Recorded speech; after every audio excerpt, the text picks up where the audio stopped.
Berkeley, who's been really very unlucky. It's been very unlucky. It's been an unlucky place for a long time. You don't say! Being in its presence just has not been good, and it should not go through a process of rebuilding and occupation by the same people that have really stood there and fought for it and lived there and died there and lived a miserable existence there. Donnie, you're out of your element. Instead, we should go to other countries of interest with humanitarian hearts, and there are many of them that want to do this, and build various domains that will ultimately be occupied by the 1.8 million Palestinians living in Gaza, ending the death and destruction and, frankly, bad luck. Shut the fuck up, Donnie. This can be paid for by neighboring countries of great wealth. It could be 1, 2, 3, 4, 5, 7, 8, 12. It could be numerous sites, or it could be one large site. But the people will be able to live in comfort and peace, and we'll make sure something really spectacular is done. They're going to have peace. They're not going to be shot at and killed and destroyed like this civilization of wonderful people. Shut the fuck up, Donnie. Has had to endure. The only reason the Palestinians want to go back to Gaza is they have no alternative. It's right now a demolition site. This is just a demolition site. Virtually every building is down. They're living under fallen concrete that's very dangerous and very precarious.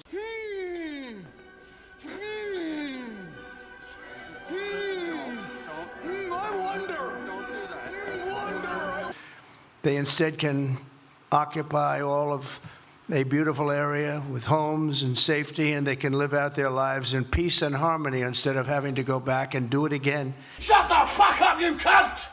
The U.S. will take over the Gaza Strip. You need to shut the fuck up! The U.S. will take over the Gaza Strip. Will take over the Gaza Strip. The fuck? Shut the fuck up! Shut the fuck up! Shut the fuck up! Shut the fuck up! Shut the fuck up! There's this, but it's a lot closer to where I think we're going. This is a Bluetooth low-energy presence sensor. It's about the size of a quarter, if you can't really get the scale there. Effectively, it's the tracking dot that superheroes used to put under their enemies' cars when we were like the cartoons when we were kids. That's effectively what it is. It's, as well as range finding, as a piezo buzzer, an LED, and a temperature sensor. It's a pretty simple bit of tech, but it's a lot closer to being invisible, and we'll sit and run there in a LiPo for a year, 2 years. And that's something that's going to be important, because the interfaces we see today are going away. Buttons. Buttons are a great hack. It's a great UI convention, like buttons. In fact, the whole desktop computing paradigm, it's a hack. It's a great hack, but it's going to go away. The devices, the computing behind those interfaces aren't going to go away. They're going to just become invisible. We're still essentially at the banging the rocks together stage for this sort of stuff. And you haven't really seen anything yet. So this is closer to the end of the vision. This is this powder-sized chip, and that's a salt crystal. So this is a small thing.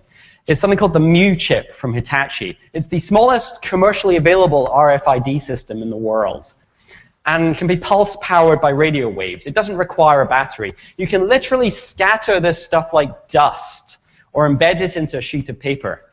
And you know what the really interesting thing about this technology is? This was commercially released 10 years ago. So, the inevitability of smart dust. So what is smart dust? Well, smart dust, of course, isn't a new concept. It originated with DARPA back in the 90s. And it's general purpose computing, sensors, wireless networking, all bundled up into millimeter scale sensor modes, drifting in the air currents, flecks of computing power settling on your skin, ingested, monitoring you inside and out. And if you don't think that's possible, this is the Michigan micro mode. It's a cubic millimeter in size. And in deference to the speaker before, yes, it runs an ARM processor. It's a tiny computer, and it features data processing, data storage, wireless comms, And it's probably as close to the true smart dust vision from the early DARPA days as we've come so far. They're designed to harvest energy from the environment around them and to communicate via a mesh network. And of course, the energy is the key problem with this. You can make the computing small, the energy is hard. Anyone that's actually taken a laptop or their cell phone apart will know that the size of the board compared to the size of the batteries is a big deal. So think tiny solar cells for power. And although that's not the only route, there are a whole bunch of other passive energy generation techniques like vibration harvesting, for instance, have already been scaled down quite nicely. And the sort of minute amounts of energy they generate are actually quite well suited to the minute amount of power that this sort of thing needs. And of course, at least for medical or bio use, the body heat is another obvious potential energy source. After how much sunlight are you going to get inside an intracranial bleed? And more apart, this is actually something that really excited me at the tail end of the year. This is a prototype of an ambient backscatter device, and it's from a team at the University of Washington. They're using existing TV and cell transmissions, ambient RF energy, effectively, that's already in the air around us, not just to power the devices, but also as the communication medium by reflecting or absorbing the pre-existing radio signals. So unlike NFC, where power is supplied by a reader, here neither the reader nor the transmitter are powered. Both devices are battery-free. And while the data rates are fairly low, as you might imagine, they're communicating much higher rates than NFC is capable of, with reliable transmission maybe a couple of feet. And that's pretty impressive, especially for something that's still an academic project. And you can imagine embedding this sort of technology inside concrete walls, for instance. And the immediate question is, well, wait, will it actually get the radio waves inside concrete walls? Well, do you still have a cell signal in here? If so, then yes. You can embed these into walls as the buildings are put up. So it's going to be a true smart building at that point. Welcome to The Independent Review, a weekly podcast where we bring you the latest from the world of independent journalism.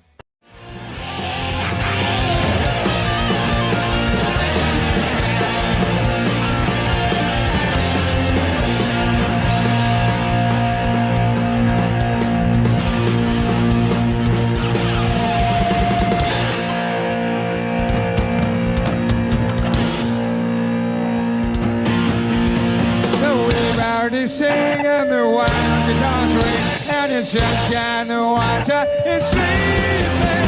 My broken heart cares now with the darkness I can't. Now my money bags are black man. Why do you take the Lord? I'll take the Lord. While it's gone and boy, me and my true love will never meet again. Now my money bags are black road.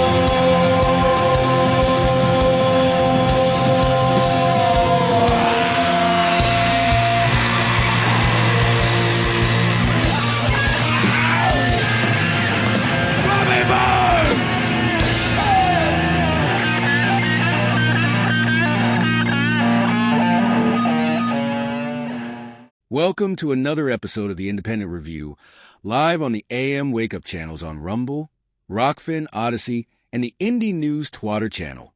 We have a great show today, so let's jump into this first clip from Dave DeCamp. Story at the top of antiwar.com today. Trump says the U.S. will take over the Gaza Strip. Absolute insanity is what this is. President Trump said on Tuesday that the U.S. would take over the Gaza Strip, a surprise announcement he made while speaking with reporters at the White House during a press conference with Prime Minister Benjamin Netanyahu. Trump said, quote, "The U.S. will take over the Gaza Strip and we will do a job with it too. We'll own it and be responsible for dismantling all of the dangerous unexploded bombs and other weapons on the site, level the site and get rid of the destroyed buildings, level it out, create an economic development that will supply unlimited numbers of jobs and housing for people of the area," end quote. So the president said earlier in the day that the Palestinians must be removed from Gaza permanently. So that means this plan will involve ethnic cleansing of the territory despite strong resistance from the Arab states. And when he says people of the area, this implies that this would be the U.S.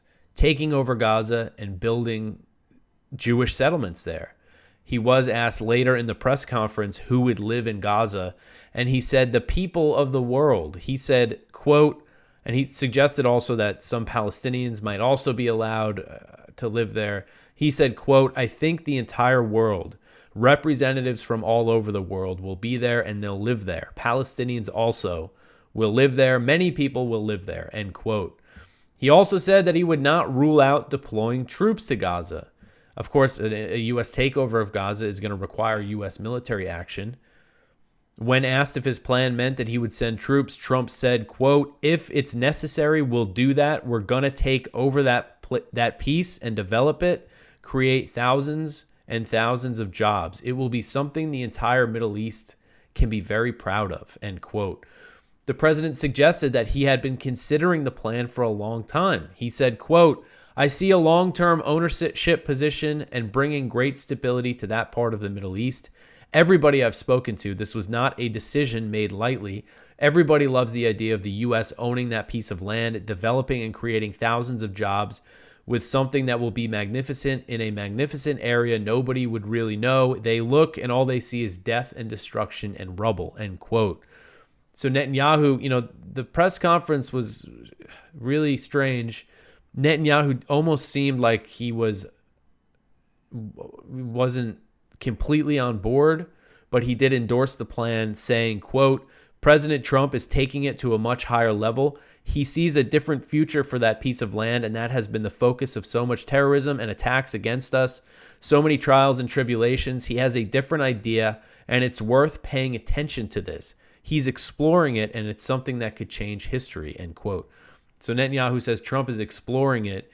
Trump said it like he's completely made up his mind. And again, this is something he said at the top of the press conference, and then he was asked about it throughout it and was just kept saying, oh yeah, this is basically, oh yeah, this is going to happen. And of course, a U.S. takeover of Gaza would require Israel to restart its genocidal war there.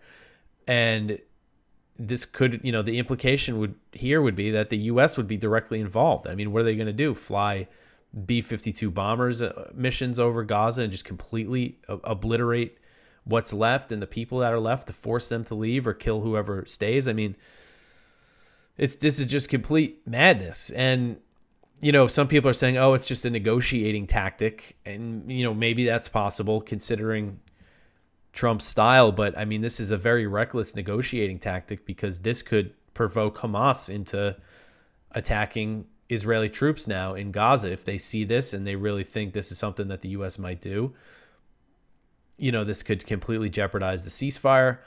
Another thing is that this kind of has distracted from everything else. Like, the big question about this meeting with Netanyahu was whether or not Netanyahu is going to get his support to not implement the second phase of the ceasefire. Even though Trump's saying all this, he's still saying that he thinks the deal, could continue.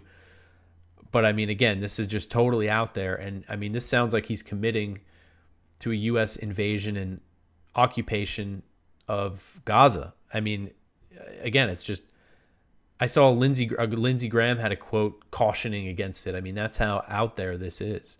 This is about as hawkish and as interventionist as you could be, and this would require the U.S. not only to aid and abet in genocide and ethnic cleansing, it would require the U.S. to directly commit genocide and ethnic cleansing. Hamas obviously would fiercely resist a U.S. takeover, and we know they've replaced a lot of their fighters. Despite Israel's mass slaughter of Palestinians, it's not like they're just going to leave. I mean, again, this is just... And it may, so many questions here. So is this what Witkoff said to Netanyahu to get him to sign the deal? Because going in during the transition period, if you listen to the show, I had no expectations that Trump would be any good when it comes to Israel. I thought things would get much worse. I was surprised by Witkoff, the Trump administration, being the one that got Netanyahu to make an agreement and to sign a deal. But has this been the plan all along? I mean, Trump makes it sound like he's been considering this for a very long time. And I know Witkoff gave Netanyahu some promises, but I mean, this is just, again, it's just completely criminal, this whole idea. So we'll see the reaction. I mean, I've already seen the reaction, but I mean, again, the reaction from Hamas, what's going to happen from the Palestinians in Gaza, what's going to happen on the ground as a result of this. It could just really upend everything. I mean, you have these negotiations going on. This ceasefire deal, the broad strokes of it are that it's supposed to lead to an Israeli withdrawal from Gaza and reconstruction, and the people to stay there. And but here you have Trump saying the Palestinians got to go and we're going to take it over. So the next story here is it's a little redundant. I wrote this before Trump came out with the takeover thing. Trump said that Palestinians in Gaza should be removed permanently. So Trump and Netanyahu spoke with reporters before their meeting, and then they had their meeting, and then they had a big press conference after, and that's when Trump made that announcement. So, but there's just some quotes in here. Basically, Trump said, again, with Netanyahu just looking on and smiling, Trump said, quote, "You look over the decades, it's all death in Gaza. This has been happening for years. It's all death. If we can get a beautiful area to resettle people permanently in nice homes where they can be happy and not be shot and not be killed," end quote. And so he was also saying, he kept saying, oh, Gaza's hell. It's hell. It's all death and destruction. And he's sitting next to the guy who turned it into hell. And he's just sitting there smiling, looking at Trump. I mean, this is just absolutely despicable stuff here. And just the fact that this is the U.S., this is going to be funded. I mean, obviously, everything that's happened has been funded by our tax dollars. But if he goes through with this plan, this is all funded by the U.S., what kind of blowback is there going to be for this? How many American troops are going to be killed trying to put down Hamas? It's just, I mean, there's so many, your mind goes to so many places when thinking about what this really means.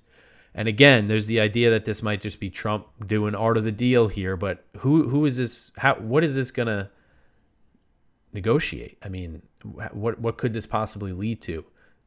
It's just, again, just completely out there.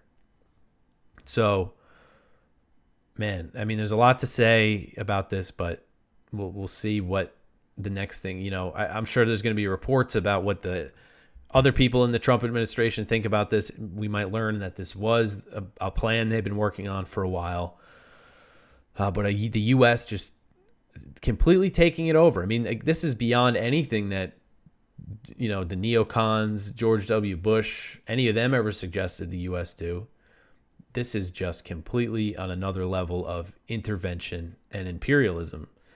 So we will see what happens. Again, it just doesn't seem, I can't imagine it in my head actually being carried out. So again, I hope it is some kind of negotiation tactic here, but it's not a good sign either way. Next, I would like to play this clip I first saw on AM Wake Up last week, made by TruthStream Media by Aaron and Melissa Dykes.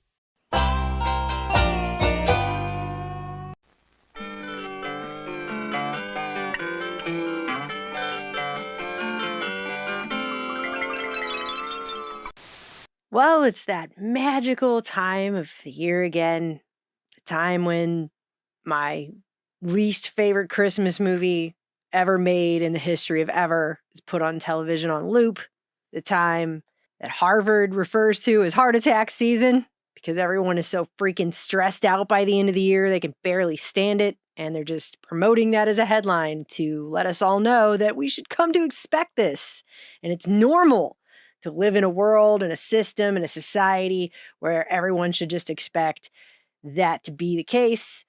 And Congress, once again, tries to murder an entire forest worth of trees to print off 1,500 plus page continuing resolution bills to shove through who knows even what to fund the government for just a couple more, 3 more months, basically. Just 3 more months of funding for that government. Watch as hog carcasses are broken down into primal cuts. And Speaker Johnson, a man who was sadly born without a spine, apparently, very sad for him, had just got on saying back in September that there wouldn't be a Christmas omnibus bill. We have broken the Christmas omni.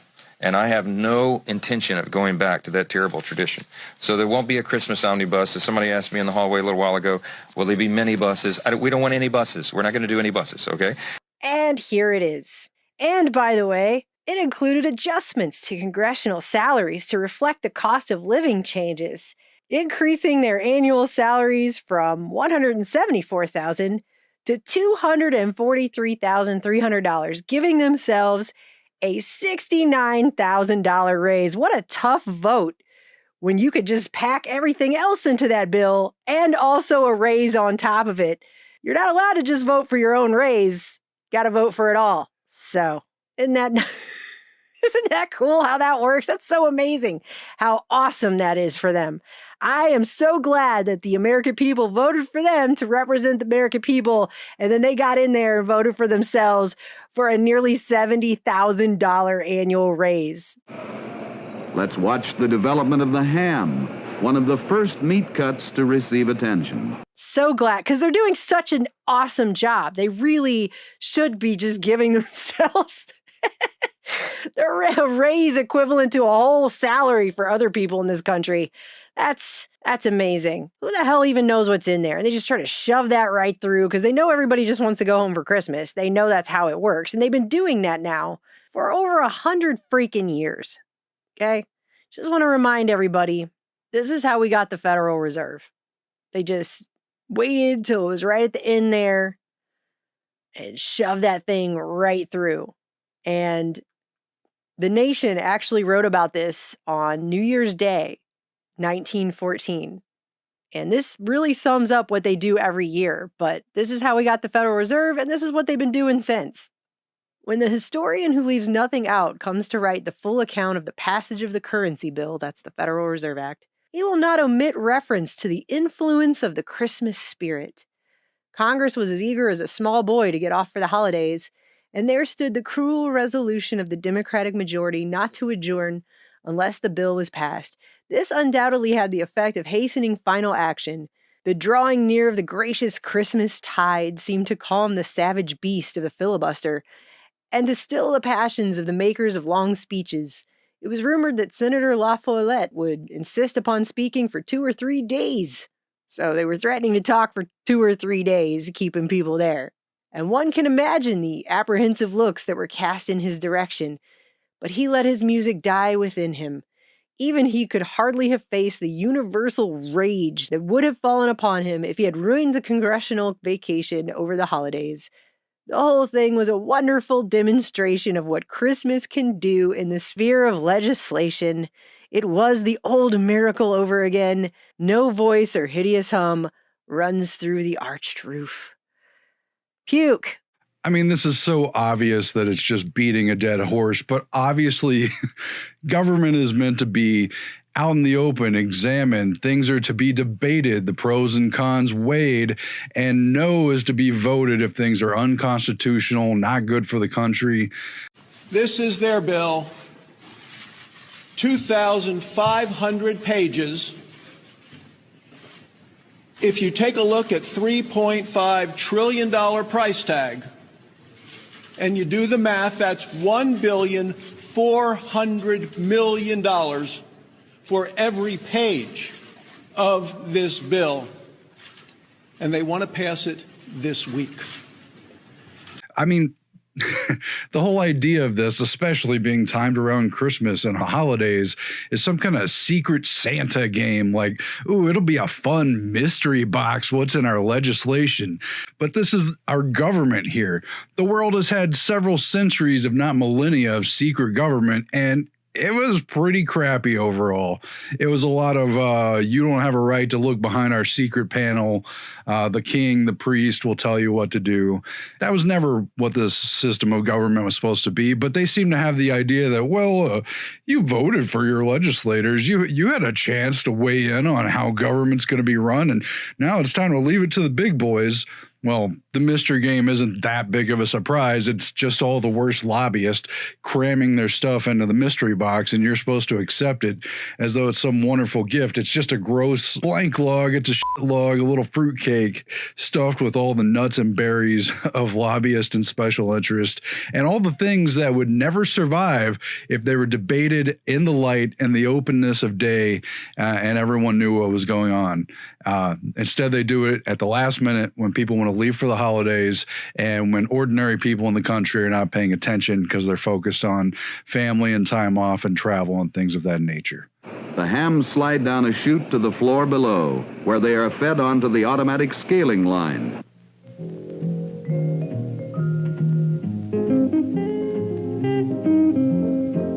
It's just gross, and it happens every year. It's a betrayal of what this country was supposed to be. I mean, our whole system's collapsing, clearly. This is not the way anything should be done. It's a travesty. This is what they do with the American people's money. This is what they do every year. This is why we're in $36 trillion freaking dollars in debt, a number so astronomically high and cartoonish that no one can even imagine what that looks like in their brains. Your brain would liquefy and drip out your ears if you tried to, okay? It's just not possible. It's not possible to even visualize. At this point, we might as well just be making up terms. It's $36 bajillion dollars. Like, it doesn't even, it's not a number, it's not real, it's none of it's real, and none of it is grounded in anything even remotely close to what anyone would call reality, okay? It's a clown show. It is a circus. It is insane. They do this every year now. Smoking of the Cure 81 hams is also done with care. To the point that it just looks like they basically just cut down a chunk of tree and went, here we go, this is what we're doing. Trillions of dollars, billions of dollars, bajillions of dollars. Here it is. Go ahead and try to read it. Ha ha ha ha ha. And what it sounds like is happening, instead of looking at that and going, oh, that's insane. It's insane that we have people like Nancy Pelosi saying things like, you got to pass the bill to find out what's in it. To be very, very exciting. But we have to pass the bill so that you can find out what is in it away from the fog of the controversy. Instead of that being done away with, it sounds like what we're moving towards is a time where AI will just run through a bill and tell you what is in it. But then we're just moving from trusting Congress to do its job to trusting AI to tell us the truth, which is, you know, I think extremely questionable considering how it has been programmed, considering the things that have been said recently in interviews by people who are very high up in the tech situation, talking about how the government is going to be single-handedly controlling artificial intelligence. Or wants to. We had meetings in D.C. in May where we talked to them about this, and the meetings were absolutely horrifying, and we came out basically deciding we had to endorse Trump. What did you hear in those meetings? AI is a technology basically that the government is going to completely control. This is not going to be a startup thing. They actually said flat out to us, don't do AI startups. Like don't fund AI startups. It's not something that we're going to allow to happen. They're not going to be allowed to exist. There's no point. They basically said AI is going to be a game of 2 or 3 big companies working closely with the government, and we're going to basically wrap them in a, I'm paraphrasing, but we're going to basically wrap them in a government cocoon. We're going to protect them from competition. We're going to control them, and we're going to dictate what they do. Look, I like Grok just fine, okay? OpenAI, not so much at all. But that's not the point. We shouldn't be delegating the job that we voted on people to go do, that they are doing so absolutely abysmally. You could not fail harder than these people. They're not going to sit there and read 1,500 pages by Friday. Not a chance. And it's not to say that AI couldn't help analyze that. It's to say that why are we making bills that are so massively long, just shoving everything in there, hiding it from everybody? I mean, stuff is coming out as I'm trying to edit this, right? It just came out that somewhere buried in this bill, we're funding 12 biolabs to conduct biomedical research. Because we all know that went super well in the last 4 years, didn't it? You know, any other situation these people were in, not doing their job, voting to give themselves a raise and then not doing their job that they were voted for, they would be fired in any other place they possibly worked. Failing this hard, they would be fired. It's insane. This is insane. It can't continue. It cannot continue. The weight of the insanity will implode the thing. It's not possible, you know? Ugh.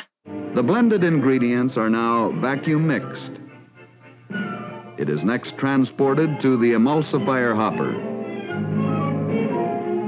The ingredients are completely emulsified.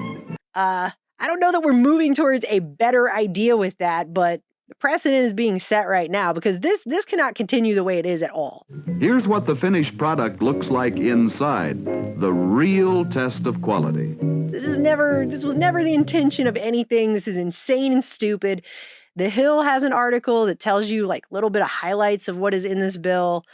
Things like, billions more dollars to FEMA so they can, I don't know, continue to be the joke they have been as a federal emergency management agency. Because as we all know, they did so well this year with Hurricane Helene that we definitely need to just give them even more billions of dollars to reward that stupidity with more trust that those funds will be allocated appropriately in the next few months. It's just, Back to the pork cut, the story of bacon. It's so stupid. It just is it's gotten so dumb. There's not even a way to intelligently, I feel, narrate for you what is happening. Pork shoulder and ham meat are taken from this picnic boning line and used for the manufacture of Spam. It's basically like waking up in idiocracy. This is how the government is run. And once again, I'm going to let Thomas Massie take it out because he said this was exactly what was going to happen back in September. He gave a whole speech. This is exactly what's going to happen. Is he a swami? Does he have a crystal ball? No. The reason Thomas Massie knows this is what's going to happen is because he's been sitting there for 12 years watching it happen, talking against it for over a decade, and they just keep doing it. So he's not psychic. He's just been around for a while. We've all just been around for a while, and we're getting pretty freaking sick of it. I also predicted this would fall right before Christmas. And I believe this does fall on December 20th. Now, why have we picked December 20th? Because it's the same reason we always have December 20th. Everybody up here is human. There are no AIs or robots in Congress. And when you get to December 20th, you're 5 days from Christmas. You're 4 days from Christmas Eve. And you desperately want to be there with your family. So this is when the leadership here has the maximum influence. And again, I'm talking to the Democrats and the Republicans because you've seen it on the Democrat side of the aisle. They love to pick the week before Christmas for this showdown because you can smell the jet fuel fumes over at DCA. It smells like Christmas, that you're going to get to go home and open presents. I've been in HC5 when literally the Speaker of the House, not the Speaker we have now, walks in and says, if you vote for this, you can go home and unwrap presents with your kids. And if you don't vote for this, you're going to spend Christmas here with Nancy Pelosi. And then the chant starts, vote, vote, vote, vote. Literally, people get enthusiastic to vote for something that they haven't read. So let me predict what we're not going to do on December 20th before I take a guess at what we're going to do. What we're not going to do, we're not going to do 12 separate bills. We are not going to spend this time. We've got a few months between now and December 20th. We could go back to working on appropriations bills. We are not going to do this. This sucker, whatever happens on December 20th, whether it's another CR to kick the can down the road for 3 more months, or whether it's an omnibus that funds all of government with one bill, it's going to be written behind closed doors. And every lobbyist in this town is going to try to attach their little thing to this bill. The wieners are next discharged onto a much wider conveyor belt for even distribution to 4 high-speed takeaway belts.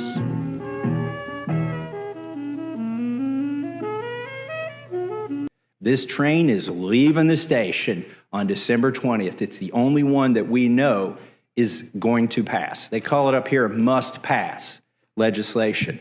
So everybody's going to try and get their little thing on this bill, whatever it is on December 20th, whether it's another continuing resolution or another omnibus.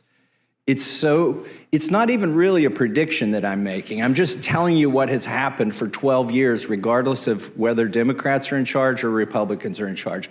There may be a little twist. We may do half of a CR, it'll be a whole CR, and half of it will end in February, and half of it will end in April, and they'll convince you they got something more clever this year than they had last year. But it's going to be the same old thing, warmed over, written behind closed doors, rolled out here. We're not going to have time to read this thing.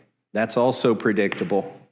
And we're going to be told, vote for this and you can go home and open presents with your kids. Don't vote for it and you're going to be stuck here. And there will be people, it pulls at heartstrings. We are humans. And that's why I think it's really disingenuous or despicable, really, to pick 4 days before Christmas Eve to put this bill on the floor. The bill I'm talking about, obviously, nobody here knows what it is yet.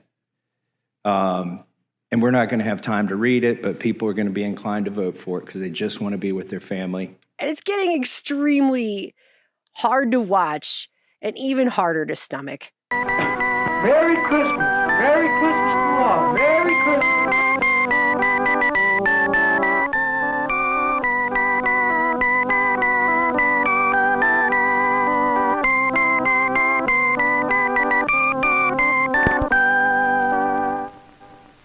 Next, we take a look at this clip with Whitney Webb. Yeah, so as far as my perspective on Trump goes, it tends to do with the view, it tends to revolve around the view that he is a businessman at heart and that the focus of his political style, I guess, is deal making. And, you know, I wrote a lot in my book about Trump's mentor, Roy Cohn, who was, among other things, the general counsel to McCarthy during the McCarthy hearings. He was also, you know, a New York City lawyer that represented a lot of unsavory figures, including some tied to organized crime, and also had the ear of Ronald Reagan and top politicians in the United States and sort of bridged a variety of worlds. And he very much essentially taught Trump the art of the deal, as it were. And, you know, a lot of his Cohn's close associates, like the Pope family, for example, were very politically connected, also connected to organized crime, arguably, but were very much in the business of making backroom deals, and that's how, you know, power, political power in the United States functions. And so, you know, fundamentally, I think a lot of what Trump likes to focus on and promote about his political style is around negotiations, whether those are diplomatic negotiations or negotiations with businessmen that lead to big number investments he can tout to the public, which is, you know, I think part of the impetus behind his having the Project Stargate press conference, you know, at the White House on his first full day, you know, at his second term. And I think that's also kind of consistent with what we saw from Trump during his first term as well. And I think, you know, generally, based on what we've seen so far, there's been a lot of courting of big tech executives and a lot of talk about making the U.S. the AI and crypto capital of the world. And how much of that is necessarily going to translate or trickle down to sort of refer to, you know, Reaganite economic terms, you know, to the everyday American public. It's really hard to know. So when you're sort of focused on those metrics, I don't necessarily think that the focus is necessarily on how do I help everyday Joe. I'm sure that, you know, in his mind, well, I don't really necessarily want to speak for him, but if you're, you know, of the opinion that I'm going to tout this big multi-million-dollar investment in U.S. AI infrastructure, for example, perhaps he views that as helpful for the American economy and thus helpful for the American people. And I think it is very likely that over the next 4 years, there certainly will be some Americans that economically benefit, you know, from Trump's economic policy. But I don't necessarily think that's going to be everybody. And when you also factor in that there's a lot of effort to sort of outsource creativity, art and music to artificial intelligence, will that have an impact on people's ability to create, and what sort of impact will this have on society?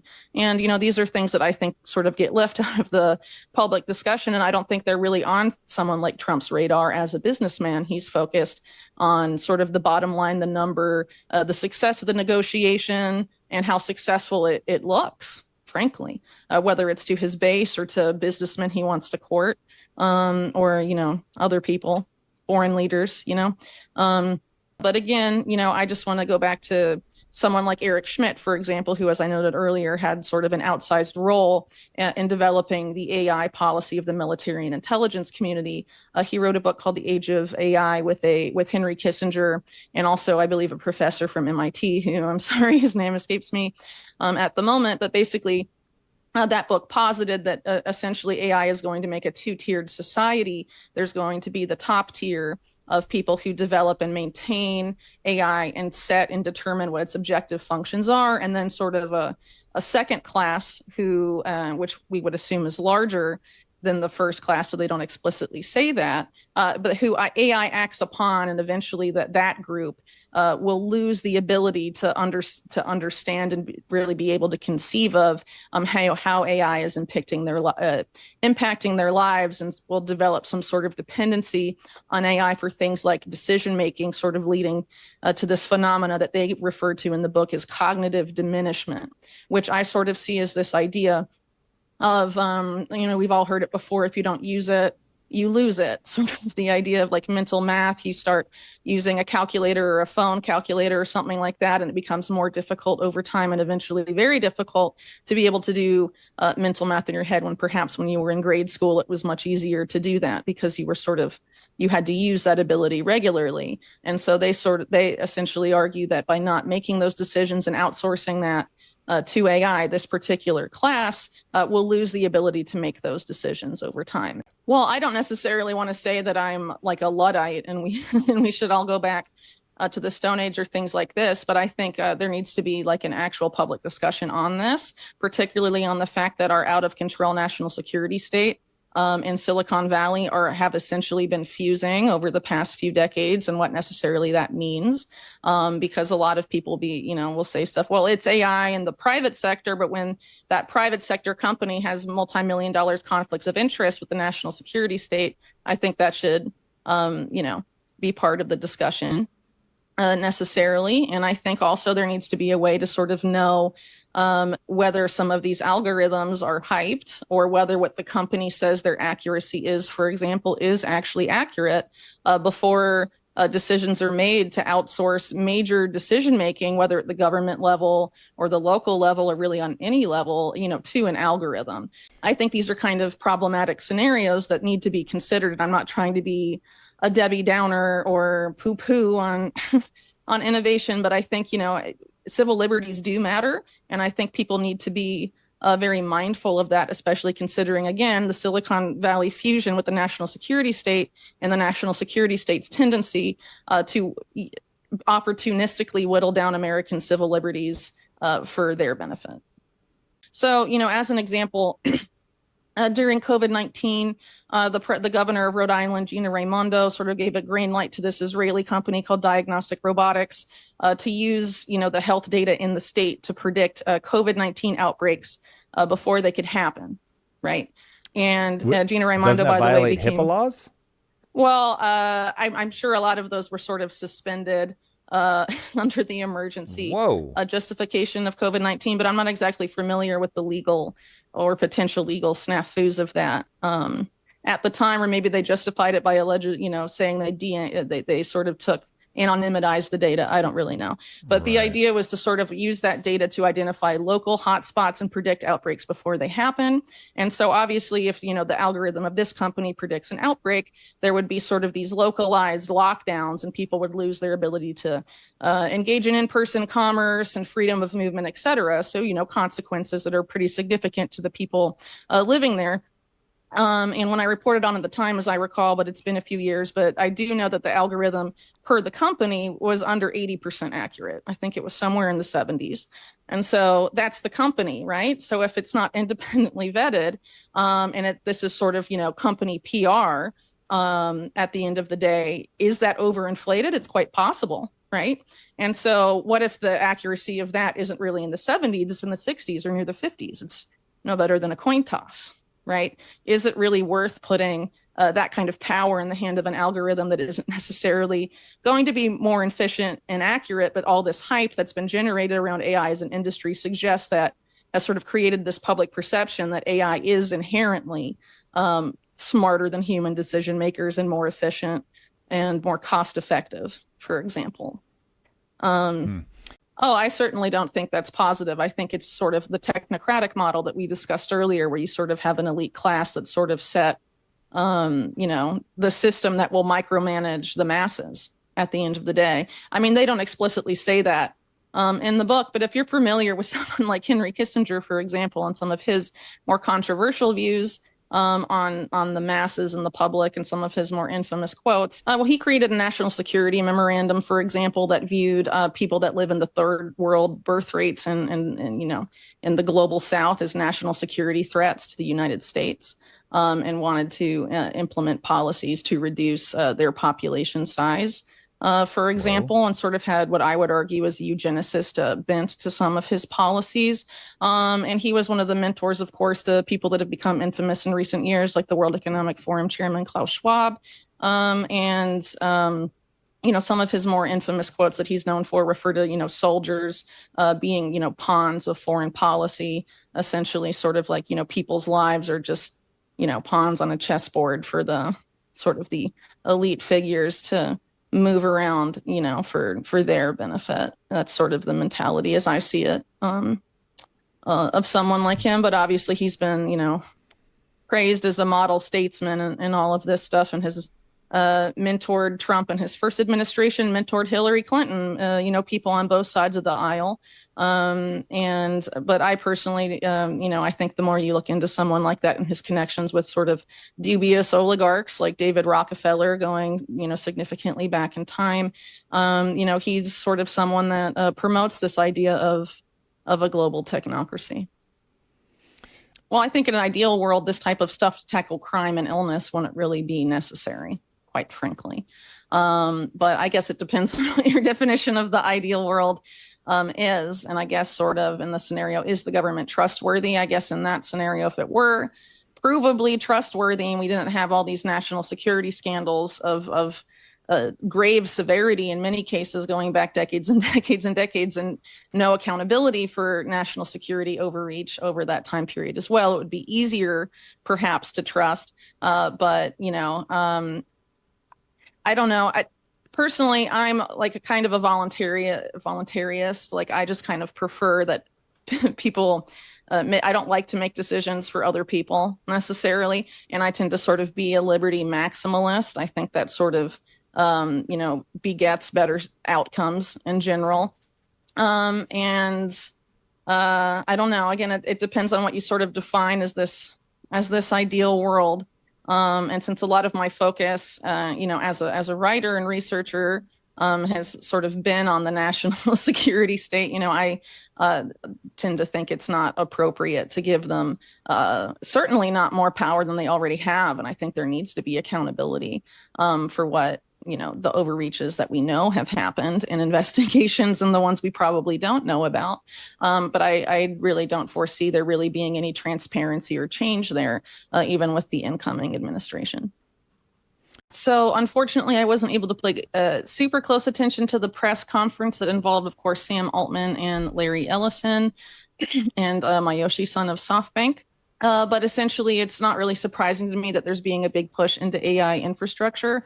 And this is something that's really been what I would argue a bipartisan push that's been going on for some time, starting with really the National Security Commission on Artificial Intelligence that was led by Eric Schmidt, the former Google CEO, who, even though he's a Democratic donor, has been very active in this space and sort of has the same view propagated by more Republican-leaning big tech figures that the U.S. needs to outcompete China in AI specifically.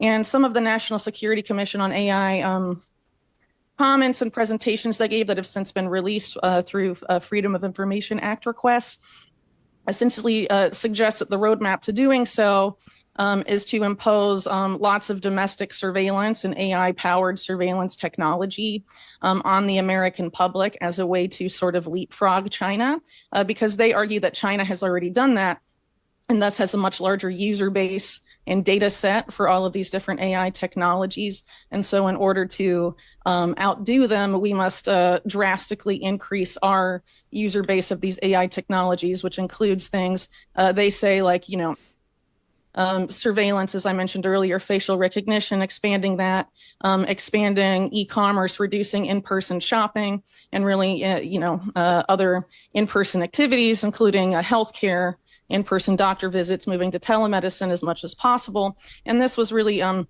big focus of that commission, which was the meeting of the national security state and the big tech industry in the years prior to COVID-19. And a lot of that push into the digital realm was a consequence of a lot of COVID-19 era policies that's helped sort of feed that ambition. But I think with this goal to have an increased investment in AI infrastructure, we're likely to see that develop. And it's not really surprising that you have Larry Ellison of Oracle involved. He's recently had comments about the need for things like digital ID in the United States, which would be sort of a core foundational aspect of this type of wide-reaching AI system, and also said that, basically, I'm paraphrasing here, of course, but invasive AI surveillance systems on citizens will help them be on their best behavior, which is a rather Orwellian thing to say, and sort of very much feeds into the idea of the panopticon, where if someone is always being watched, the panopticon, is used in the context of surveillance a lot, but it was originally a model for a prison. Where prisoners are always being, or under the impression they're always being watched, but they can't directly see the people watching them, and that this sort of induces obedience to be on their best behavior at all times. And I, personally view that as kind of a very big and not necessarily positive trade-off between liberty and at least perceived security.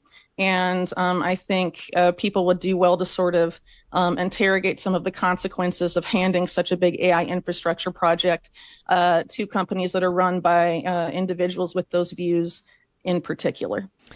Well, I think people need to be empowered to make their own decisions. So if you have a situation where people are trying to manufacture consent through fear, reporting on the coercion involved there, and sort of elucidating the facts of the situation would empower people to make their own decisions. If people can be shown that there is sort of a fear element here and a coercive and manipulative element to it, I'm sure the decisions they would take would be a little different. The utility of manufacturing consent via fear is that when people are afraid, they tend to not think critically, and they tend to act impulsively and emotionally.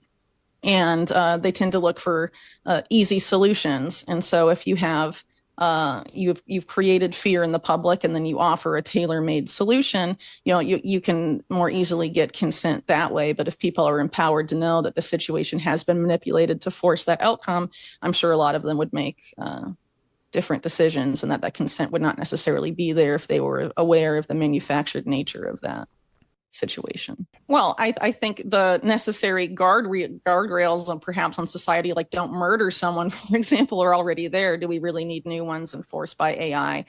Do we need to prevent crime before it happens, and all of this stuff at the expense of, being basically reneging on the entire constitutional right to privacy? I don't really necessarily agree with that. And I think people, if they want that kind of system, sure, opt into it, allow the government into every aspect of your online and private life. But I don't think people should be forced to do that if they don't consent to that kind of system. Personally, I think consent, frankly, matters. And I think a lot of Americans agree with that viewpoint, considering what we saw with backlash to, COVID-19 policies, for example, where, consent was sort of coercively removed in the case of mandates, for example. Now we take a look at this clip from the Third Rail podcast with the one and only Nature Boy. Orange Jesus, okay? Is just whipping out these executive orders. Some of them I agree with. I'm like, wow, the douchebag's actually doing something good. But it's the old bait and switch, throw a few bones to his crew and the American people, and they think, oh my God, look, he's doing this. Meanwhile, he does a whole bunch of stuff over there. Different story, different show. But one of the things I could commend him on, if he follows through, is the release of the JFK, 4,300 documents, all of the files for the JFK, RFK, and MLK assassinations. Now, That's why I wanted to bring you two on here, because when it comes down to JFK, I don't know anybody who knows more than y'all do. So, and I don't even know where to start with this subject because it's so fucking vast. So what I'm going to do. We talked about that last week. Yeah, we did talk about it last week, but we talked about it in a theoretical sense. So you know what? I guarantee that BP can lead this off. Yeah, lead us off. I can back him up on this because I know he's probably paid attention to it. To varying degrees, we do pay attention to these things, both of us, I know, because we both have an extremely keen interest in the Kennedy assassination. Now, that doesn't mean that him and I absolutely agree on all things, but we are closely related to each other when it comes to being very serious about analyzing things and being methodical, scientific in some cases, and much more logical than a lot of other people are. So I know BP has an initial reaction to this, and I'd love to get his take, which, by the way, unrehearsed. I haven't even discussed it with him since last week when it was a theoretical situation. So unless you want to talk about the executive, if you don't want to talk about the executive order itself, BP, I'll take that and hand it back to you, or you can just start out, and then I'd like to come along and help out toward the bottom part of the discussion. Well, I haven't read the executive order, the complete description of what he says, or if he generally just says release the files. But what I'm curious to see is, are we eventually going to see, one, Oswald's tax records to see how badly they've been doctored? Two, any photographic evidence, including Gail's film. Is this going to be the thing that kicks out Gail Nix's copy of her dad's, or it was her dad's film? Her grandfather's, actually, but yeah, go ahead. But are we going to see that pop up? Hold on, let me, BB, for clarification for me, and probably I'm sure people in the audience, I've never heard that name that you mentioned, and you said there was a film. I'm familiar with the Zapruder film. Everybody is. Yeah, let me assist here, Dave. If you don't mind. Sure. Because the Nix film is shot from the opposite side of the street as the Zapruder film. It is one of the famous images that has been utilized in documentaries, has been seen by anybody who is basically generally interested in the case at some point or another. If you watched a TV show where they showed you footage and you saw it from the opposite side of the street, the car and the time of the shooting, that means you 90% are likely to have seen a version of the Nix film. But the original film itself, along with the Much More film, which is also shot from the same side of the street as the Nix film, but is of a lower quality, the originals have disappeared. And that is not disputable. Nobody claims to have their hands on them. The U.S. government, in a recent ruling, has been told, and Gail Nix Jackson has been on a quest to get her grandfather's film back in the possession of the family now for something like 30 years or 40 years. And finally, in a court just recently, the government was ruled to have to come up with something regarding this because they have basically claimed we don't have it. And the judge did not accept this and basically has said, you're going to have to produce something or you're going to have to compensate her. That's where we're at on the case. Go ahead. The big key on that hearing is that the judge basically said, the government had it. They did things with it. It was supposed to be returned. Now you're telling me you don't have it. Right. Gail Jackson Nix was suing the government, but it had to pass this test for the case to go forward. And the judge is the one that allowed it to go to the actual trial part. So now we're going to see what comes out of it. But she's been waiting a long, long time. Right. And it's been a very frustrating battle for them. And now it's been determined she has the right to sue the government for it. Well, she always had the right to sue the government, but the government had put in a motion which could have put a stop to the whole case. Yeah. Which basically said, look, you have to dismiss this because we don't have possession of it, and therefore it's not our problem. Basically, the judge says, it's on y'all. You had it, come up with it, or find out where it went. That's it. Because at some point, you see, they were saying there's no proof it was ever in our possession. Gail's lawyers spent the decades, and various lawyers, but she got success with this most recent lawyer, spent decades tracking down, did the government actually have possession of a film? Now, understand, this is a film that's only like, in reality, a minute long. Okay. This film is like a minute long. That's it. So a minute long piece of old film footage that does contain evidence, and the original version of it might be something that could be developed properly and reveal brand new things that these various copies that have floated around have not revealed regarding the moment of the shooting. I mean, you literally have a motion picture case here. I'm pointing out the importance of Gail's case and also telling you that that's part of a process, but that process, as it relates to this situation, is a little bit murky, because if indeed you're talking about an assassination record, which is in the hands of the federal government, as the Trump executive order recognized, although albeit vaguely, there is a law in place here that says you're supposed to turn over all records that are relevant and that are not dangerous to our national security and blah, blah, blah. It's a very long, convoluted language, very boring to read the executive order even. But it is a general recognition that the government did not follow through on its required operations that should have occurred in the 1990s. And even with the allowable delays that gave them 25 years, which brought us to that 2017 point, where, in all honesty, the Trump administration even acknowledges in the executive order that they sided with the intelligence agencies at that time to not release all of these things. But these things were prepared in the 1990s. And here is the first misnomer that is out there in the public. The idea that all the files will be released because of this is not baked into the executive order. That is a distraction for all of us. It's meant to get us a lot more hopeful about something that is not mechanically in place here.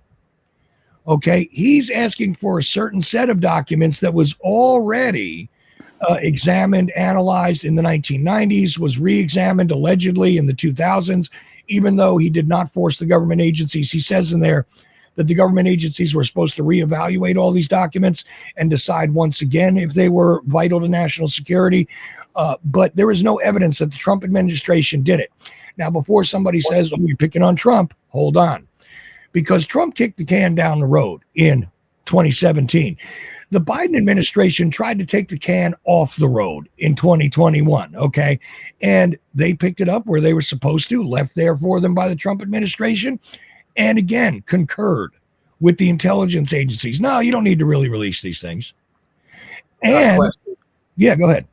In the executive order, does he say that he declassifies these files? Because that's something I've heard. I've heard that the Kennedy family is kind of ticked off that he's going to be doing this. Of course, this was a homicide in Dallas, and I don't know how much they've had sway up till now keeping these things locked up. Did he actually say in the executive order that he declassifies these files? Because that's where the hangup is going to be. You're going to have these agencies saying, oh, this is a threat to national security. We have to keep this confidential. We have to keep this top secret, whatever the classification is. Did he make that statement in the executive order that they were declassified? Well, this was written by somebody who actually, is going along with the law here. So what he says is, I have deemed now that these things, and it was under the control of the president to say, no, there's no reason to keep these things classified, okay? He could have done that, but he bent to the intelligence agencies. And like I said, he even recognizes it, or the author of this executive order recognizes that. But here's the deal. It's not about I'm declassifying. It's about finish the job that was supposed to be done through the ARRB, essentially. I'm paraphrasing here. But he's basically saying, at that time I agreed with you. I no longer agree with you. So now it's time for you to finish that job. See, this is the separation. There are. Yeah. I'm wondering if an agency says, well, we've got these files, but we're not going to release them because they are, quote, a threat to national security, if Trump can then come up and say, I'm declassifying those documents, put them out there. Well, and I think that, it may get to that point where he's got to make a decision, and then he's going to weasel or waffle again because that was his excuse during his first term, his first 4 years. Well, you know, I'm deferring to these agencies, and they still want to keep this. You know, now it's either put up or shut up, basically. Now, from what my personal interpretation, now this is me going out on a limb here, my personal interpretation is that no, that is not in there like, hey, look, I'm declassifying everything. It's not him giving the full green light to everything. It is him saying, let the ARRB stuff go forth. But there's another curious passage in there that, according to some legal people that I have consulted on this, because believe it or not, I do that. I will go to people who are used to reading this convoluted language that, goes back, well, according to this subsection of this particular blah, blah, that crap. That my mind doesn't work like this. So I do need some other people to maybe go back over it. I'm usually correct in my initial analysis, but they always add something to it where they say, look, here's the real world practice that comes into play here. And that's what I'm trying to relate here, is that we have the real world idea that the ARRB stuff should now be out there. That's not the end of the story regarding stuff that needs to be classified or declassified. There are a great deal many more records that are not on a list, that have not been identified. In other words, there's still more to be done, and the law stands.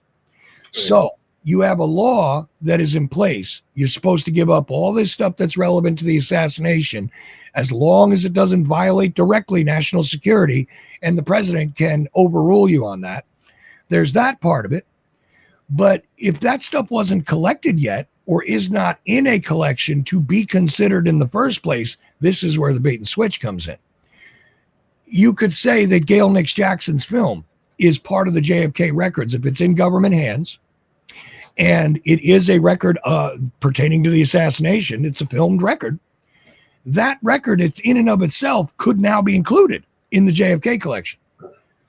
But being that the government is still going to fight that they don't have it, et cetera, and being that it has not been identified directly as an official record that's part of this collection right now, they're not forcing them to declassify that. Now, if they did that, then they'd have nowhere to run and nowhere to hide regarding releasing Gail's record, releasing Gail's film. Because they wouldn't have the protection of the state. They wouldn't have the protection of the civil courts. They'd have no choice but to turn it over or pay her. One or the other, which is what that judge basically said. But they can still hide in the national security justification right now. So I wonder what that film would be worth. Well, my estimation is that, look, if the Zapruder film was worth $25 million, okay, back in the 90s when they evaluated this, and then also they were allowed to take a copy of the film and donate it to the Sixth Floor Museum as a tax write-off. The Zapruder family made out like bandits, by the way. They, after making money on that film for years and years and years, they also turn around and get a $25 million balloon payment and then don't wind up paying the taxes because they donated a duplicate to something that's part of the national park system. So boom, what can I say? Smart business here. Half a century later, they probably raked in $100 million. It's either a good lawyer or a good accountant, one or the other. Yeah, both. Right. Both. See, me and Nature Boy, both. So I'm just kind of anyway, this is a wild thing because, okay, now you've asked that question, but here's the deal. The public face of this is a different story. The public face of this has become Trump has made this progress. There is progress coming, but they've done this to us before, essentially in 2017 and in 2021. Both times they basically tried to tell us, listen, we released almost everything that really matters. And oh, by the way, here's some stuff that contradicts the official story, but it does it badly. Here's half a report from a guy who says that maybe Kennedy was shot from the front. And Alex Jones ran around waving that around. And CNN ran around waving that around. Look, there's this weird thing. Oh, but it falls apart at the end of the page, which any idiot could figure out. It's there just to give you the hope, the glimmer, the appearance of transparency. Now, here's the thing. I'm not a pro-Trump guy, but I got to always give credit where credit's due. And I got to always say that, look, I'm willing to give, even if the guy is part of the hateful eight, I'm willing to say when he does a good thing. What Trump has done here with his executive order, his signature on it anyway, I doubt he authored it. But with his executive order among, 100 and some odd that he threw out there right away, is he's opened a door to finish the work of the ARRB. And there are other possibilities baked into this convoluted sort of, you have to get to this, you have to get to that, where some people are going to have to test this out in the courts, to be honest with you. Next, we have this clip from the Indie News Network with Reeve, and Indy discussing an update on the East Palestine toxic waste settlement. Which is a short one, but a shocker. I know you're all going to be surprised to learn that Norfolk Southern has reached a settlement with East Palestine, Ohio, almost 2 years after the derailment that happened. This is pretty wild. So this came out of FreightWaves and Trains.com. Like nobody's talked about this that I've heard. Sure. My guess is that within the next couple of days, everybody's going to be talking about this. I hope they do, because this is bullshit. East Palestine, Ohio. Who are these people? Who are these people? Thank you to whoever did that. I'm guessing it's possibly Sean or someone else. Thank you so much, whoever that is. Awesome. It's Fred Edward. What's up, Fred Edward? Good to see you. Good stuff, dude. Awesome. New York pizza is number one. See, thank you. See, he already knows. Now he's just pandering. All right, let's get back to this again. East Palestine, Ohio, and Norfolk Southern reached a $22 million settlement over the derailment. What? All right, so, yeah. The agreement recognizes the other Norfolk Southern spending and scraps the plan for first responder training facility that I guess Norfolk Southern was going to fund as some kind of a make good for poisoning their town. Norfolk Southern and the village of East Palestine have reached a $22 million settlement to resolve all claims by the village resulting from the February 3rd, 2023 derailment and hazardous materials release the two parties have announced. All claims by the village. Let me repeat that. Yes, Angel Rivera, $22 million is a pittance and a joke. I totally agree. A joint statement on the East Palestine website says Monday, the village recognizes the approximately $13.5 million that Norfolk Southern has already spent in the village, including the replacement of fire and police vehicles, the minimum they should do, improvements to the water treatment plant, they needed to do that, and exterior renovation of the East Palestine Railroad Station, which was destroyed in the blast. Norfolk Southern also remains committed to spending $25 million on improvements to East Palestine City Park. When that's going to happen and how is still to be determined, it seems. Now, as a reminder, a defective wheel bearing led to the derailment of 38 cars of an NS train in East Palestine at about 9 p.m. on February 3rd, 2023, while 12 more became involved in a subsequent fire. This is where the problem. 11 of the cars were carrying hazardous materials. Fearing an explosion, Norfolk Southern eventually conducted a vent and burn of the 5 cars carrying highly toxic vinyl chloride, a move the NTSB would eventually determine was unnecessary and one that spread the material throughout the area. Yeah, not good. So that derailment, of course, led to intense scrutiny of rail safety nationwide.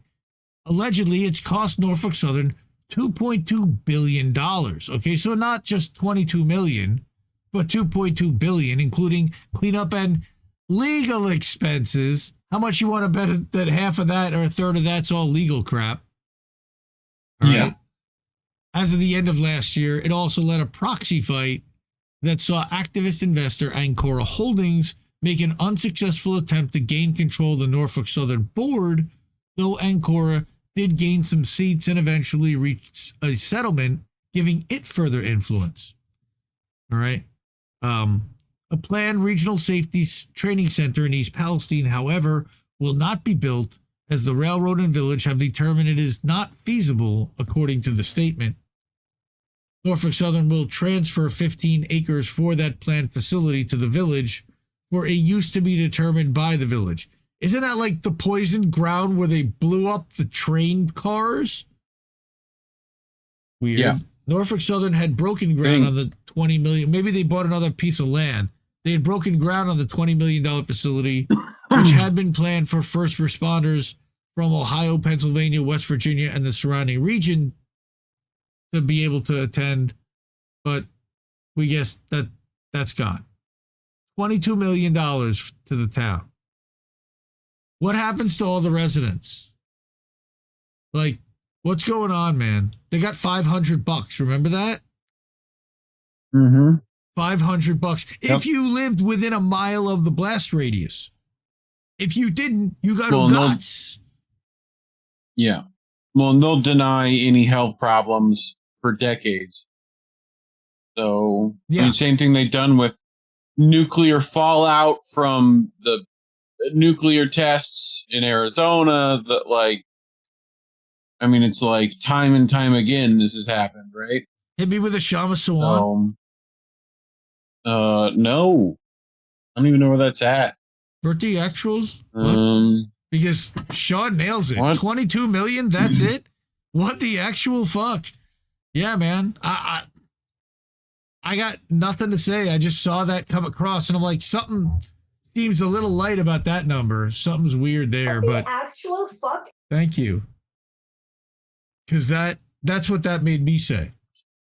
That was a pretty short story, but stuff like that, again, who else is talking about East Palestine, Ohio right now?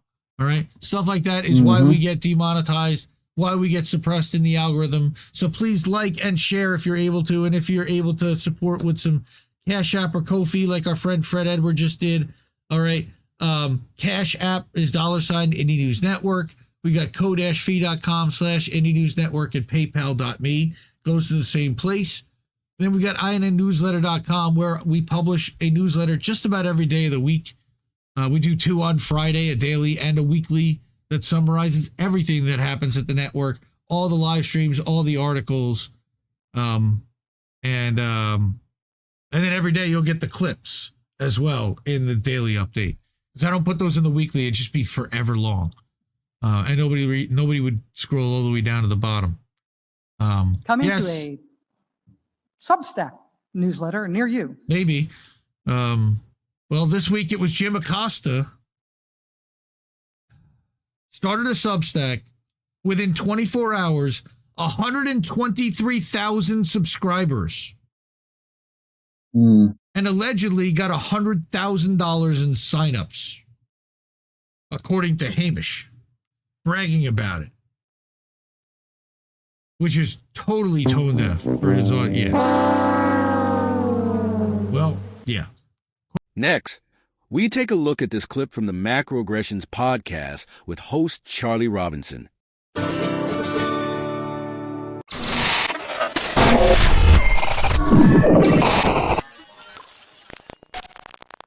Well, it's finally happened. No. Joe Biden didn't drop dead in office, though I'm sure the Vegas odds were relatively high, given, especially over the last 6 months, that he would. No, he made it all the way through. The reign of terror by the pants-shitting pedophile-in-chief has finally come to an end after half a century of corruption. But not before pardoning all of the capos in the Biden crime family, including his crack-smoking pedophile son, Hunter, his sketchy brother, Jim, Sarah Biden, Valerie Biden, John Biden, Francis Biden. These are all family members. I didn't know they were involved in it. Boy, nothing says I've got a bunch of guilty family members like handing out blanket pardons on the last day in office. Doesn't send any sort of alarm bells off for me or anything like that. Oh, my God. I suppose every administration is filled with these types of people. I'm not surprised by this. once he pardoned Hunter, we sort of knew it was coming, you know. But it's not just his family, of course. And what we're gonna do is we're gonna get into the massive lies that Joe Biden has told over his career. I mean, I'm going to condense them because we do only have about an hour. Otherwise, we'd be here all day. I want to talk about his international failings. There are many of them. And wrap up with his domestic failings, which, if you're here in America, just, you know, go to any major city and you'll see Joe Biden's fingerprints all over it. That is, if you're not being mugged at the time that you're witnessing it. He's turned the American dream into a nightmare. And as George Carlin says, they call it the American dream because you have to be asleep to believe it. And Joe Biden has been selling the American dream for a long time. And he's just a salesman filled to the brim with horseshit, and always has been. In a lifetime of pathological lying, of grifting, wasn't even really good at it. For a long, long time, Joe Biden was listed as the poorest person in Congress. So it's like you're in an industry where everybody is stealing anything that isn't bolted down. How are you still broke? It isn't because he had a come to Jesus epiphany and he said, I'm going to be the one guy in Congress who isn't stealing and looting this place. No, he would have loved to have done that. He just is too dumb to figure it out. And, you know, the current Biden that we see is a shell of his former self, if it even is the same person. I've seen multiple Joe Bidens. You're not going to be able to convince me that the guy who was screaming in the 90s about how he wanted to bulldoze raves and lock everybody up and give the death penalty to anybody for everything north of jaywalking, a real quote of his. So, you know, that guy, that angry, fiery son of a bitch, is not the same person. I mean, literally not the same person who we dealt with for the last couple of years. I mean, hairlines, noses, ears, you name it. I'm not really sure who was playing the role of Joe Biden for the last couple of years, but it wasn't the guy that started off in Congress in the 70s. And, but good riddance. You know, get out of here. You've been destroying this country for a long, long time. And so we'll do that. We'll get into all of his, well, maybe not all of his failings and crimes against the people, but we'll get into enough of them. I mean, I've got notes. You might know that I like to bring some receipts when I can, and with Joe Biden, they're everywhere. It's just a matter of organizing them and figuring out which ones are the funniest to talk about. So we'll start, you know, with the pardons, right? So his family, obviously, not overly surprised about that. But boy, the other co-conspirators, I don't know that I was expecting a pardon for Fauci. I understand fully that this is all part of like a gigantic performance and that they're all essentially on the same team. But I still didn't think that there would be one for Fauci. Not because Joe Biden would have some sort of moral hang-up about pardoning this guy, because of course he wouldn't have a problem with that. I just thought the optics were really bad. I thought, actually, if you're Fauci, you maybe don't want a pardon because it puts you in an unusual predicament, because legally speaking, quote, a pardon carries an imputation of guilt, acceptance, a confession of it. That is Burdick versus United States, 1915. So if you are being pardoned for your blanket crimes, it's implied that you committed the crimes, that crimes were committed, and that you were the person responsible for it, i.e., you wouldn't get a pardon if you weren't guilty. Do you know what I mean? So the fact that Anthony Fauci and general pronouns Mark Milley and the J6 crew of Liz Cheney and Adam Kinzinger and Adam Schiff, the pencil neck pedophile from the Standard Hotel, all these people get blanket pardons, if you didn't know already, this is a criminal enterprise. You do now.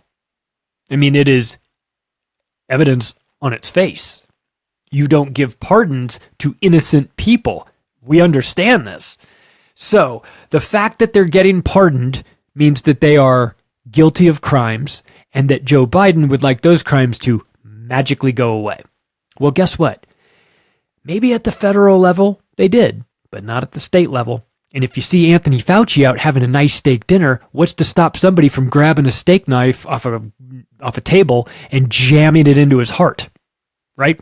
Because somebody's going to do that. It's going to happen one of these days. I'm going to go out on a limb here. I'll make a prediction. I usually don't do this, in part because I'm not very good at it, but I'll make a fun. It's a fun prediction. I predict that by the end of 2025, sometime in 2025, Anthony Fauci will get whacked. But it won't be by a deranged fan or somebody was rightly infuriated by his behavior, or maybe had to say goodbye to their loved one via a FaceTime call, or somebody, wasn't able to hold their family member's hand as they died, and instead they filled up latex gloves with warm water and made those things to make it feel like someone was, all that stuff. There's going to be millions of people who would rightly want Anthony Fauci dead. My prediction, and it's a bit of a stretch here, it won't be them. It'll be Big Pharma that takes him out. They have a long track record of hiring hitmen to murder people. They've been doing it for a long time. The death toll of microbiologists alone is over 200. Okay, so don't come at me with, oh, you're speculating about whether or not the pharmaceutical industry kills people. I'm not speculating about that. That's proven. We know that. I'm speculating that they will do it to Fauci. And my reasoning, tie up a lot of loose ends with that one. You get that guy in front of Congress with a very unhappy Congress trying to grill him and put all the blame on him. Of course, we know it's not all his fault, but I could envision a scenario in which a lot of people were like, I wish this guy wasn't in a position to be able to speak. And I think he will get whacked. We'll see. We'll see how it goes. I wonder what the Vegas odds are on that. Polymarket? I wonder what Polymarket has this app. I don't know. I'd put some money on it. Get a two-way parlay, right? Anthony Fauci gets whacked and General Mark Milley transitions and becomes a broad after this. I'll take that two-leg parlay. I'll tease it with Adam Schiff coming out as a transsexual as well. I don't know. We'll see. But, look, this is, for the normies out there, a pretty clear indication that what Biden was running was a criminal syndicate. And these co-conspirators don't get pardons because they took too many of the Girl Scout cookies that were left out on the table. These are people who are guilty of crimes against humanity. Thanks for watching that clip. If you want to hear the entire episode in audio format, just go wherever podcasts are served, search for Macroaggressions, subscribe to the show, and please rate it when you get a chance. Thanks, everybody. Next is a clip from the Ripple Effect podcast with host Ricky Verandas and guest Courtney Turner. This new technology that they're trying to push onto the public for medicine, it still boggles my mind that we don't get to the root cause of the issue. It's always symptom management. It's like, why do we need all this technology? Why do we need, these new vaccines? Why don't we get to the root cause of the issue? It's like, when I talk to people and they're like, oh, the price of healthcare is so expensive and, we should have universal basic or universal healthcare and whatnot. And I'm just like, shouldn't the question be, why do we need so much healthcare? Like, instead of trying to figure out how we get all these drugs cheaper or all these surgeries cheaper, how about we figure out, why do we need so many surgeries and prescription drugs? When we were growing up, and I forget which comedian said it, I wish I could give him credit. But when we were growing up, people used to ask like, hey, are you on any prescription drugs? You know, you go do a doctor's visit. That was the common question. Today, it's like, which prescription drugs are you on? And Right. you know, it's just amazing how it's become a way of life. It's become like a multivitamin. It's become like, you know, whatever. And we just accept it, even though we know on the warnings and on the, you know, the pamphlets that come with it, you open it, it has all these side effects. And so some of your other illnesses and issues that you're getting prescription drugs for could be caused by other prescription drugs. And really, like, let's get to the root cause of the issue. And I know I've talked a lot about it on the show recently, but I think it puts things in perspective a little bit on how many chemicals and additives we're consuming on a daily basis. There's a app called Yuka, and I use it, and I don't necessarily agree with its dietary suggestions. Oh, oops, what is it? But it looks like this, and it's food and cosmetic scanner. You can just scan any barcode, and then it'll give you a rating, and it'll tell you also the additives that are in it. So, like, in regards to you know, cholesterol, dietary cholesterol, sodium intake, and fat intake, I don't take any of its advice from that, because it still has that very traditional way of looking at food where, like, oh, you shouldn't eat too much salt, and you shouldn't eat too much fat, and you shouldn't eat too much you know, those the type of things. But in regards to just seeing, hey, what chemicals are in this stuff, it's a great app, because it'll tell you, like, even certain waters, like bottled waters that you're like, oh, this is like premium enhanced water. That premium and enhanced water has preservatives in them. And some of them you wouldn't, like Gatorade water, for example. You get Gatorade water, you scan it, and you're like, why is there preservatives in my water? And it's like, you know, and then it'll tell you, you know, if it's high risk, low risk. It'll tell you what the additive is and what exactly the research is behind it on why it's harmful and whatnot. So I have my kids like scan stuff. Well, my son's pretty good. He, you know, like I always say, kids don't do what you say, they do what you do. My son sees the way I eat, and he eats very similar to the way I eat. But my daughter, much like, you know, my wife, loves a snack. And so, like, everything, just about everything she eats is like out of a package, you know, or something, you know. And so I'm like, if there's ingredients on it, maybe you shouldn't be eating it. So we'll scan stuff, and I'm like, okay, look at this stuff that you consume on a daily basis. And what people don't realize is that, like, you don't just wake up and be, you know, are sick. It's like, it's a small progression or digression to, you know, so it's like years and years of like consuming a, you know, maybe in small sample size, like, hey, if I consume this preservative, you know, a little bit once in a while, not going to harm me. But when people are making it a primary, you know, thing where it's in their daily habits of eating these things that are barely food, and you're consuming it, and there's not a whole lot of nutritional value in it, and you're doing it for years and years and years. I was at soccer practice,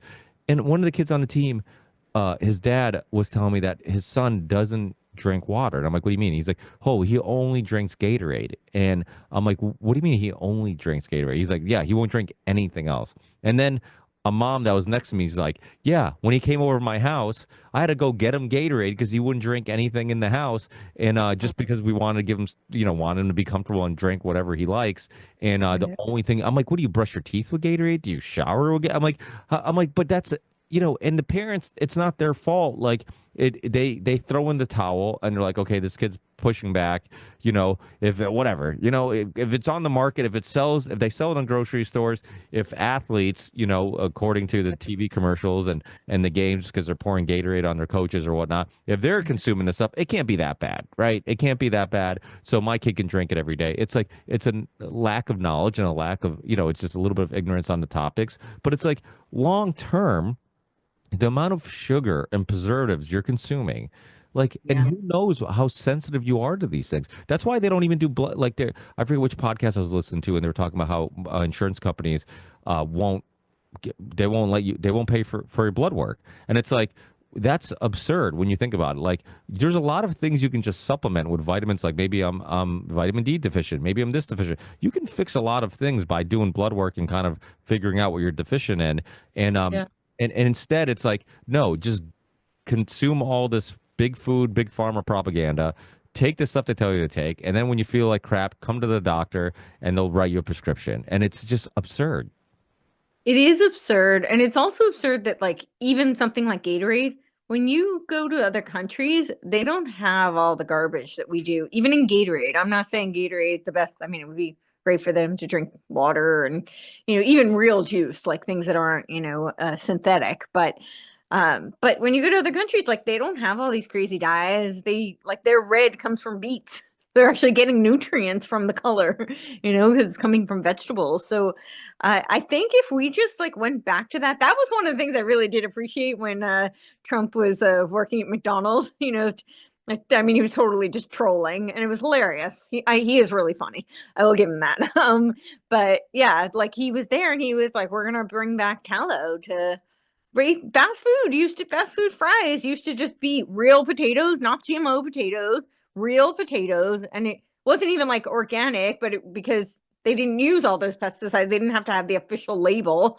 So it was real, organic, non-GMO potatoes, and then it was fried in tallow, and then they put salt on it, and real salt, by the way, not salt that is mixed with all these fillers. When you go to a restaurant, half the time they put sugar in the water or some in the salt, they put some preservative in it. They put color to make it white. It's crazy. Why do we care what color the salt is? Why do we care?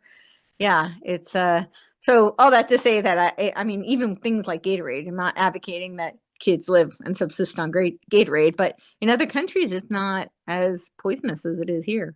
Yeah, and Robert Kennedy Jr. and also I forget her real name, but they call her the Food Babe, and I've been following her for a long time. But they talked about this, how we are poisoning our own people, and you go to Canada, you get the same cereal as you get here, and like you said, maybe it's Lucky Charms, and it's not good for you anyways because it's just sugar and whatnot, and not really any nutritional value. But the one that's here has all these extra chemicals and all these extra, artificial colors and flavors and textures to make it even more addictive. And the thing about the food companies, what people don't realize is that they literally do brain scans, some of these companies, and figure out how to tug at your desires, how to tug at, what exact amount of this artificial flavor. So your brain is being tricked. It's literally propaganda for your brain to convince it that you want more, and you just keep going to it, and you feel like a crack addict, and it's it really is. And then when you eat healthy foods,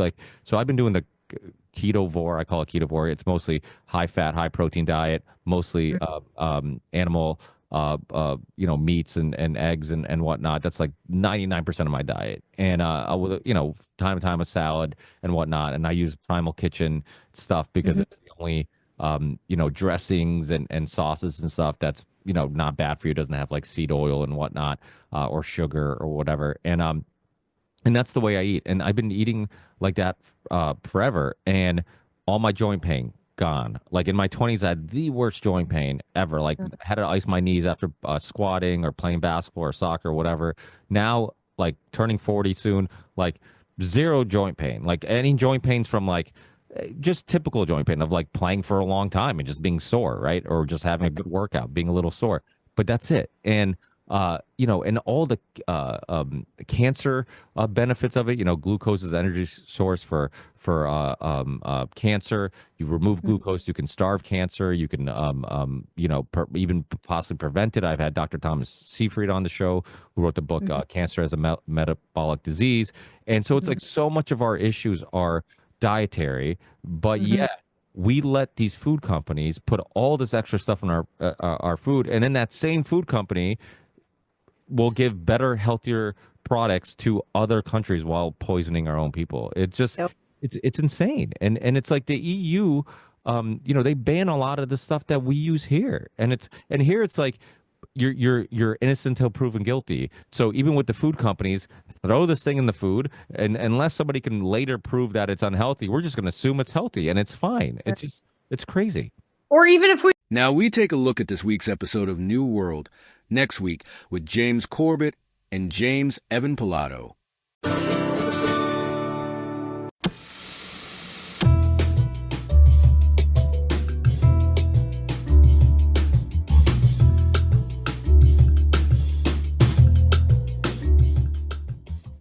Welcome back to New World Next Week. I'm James Corbett of CorbettReport.com.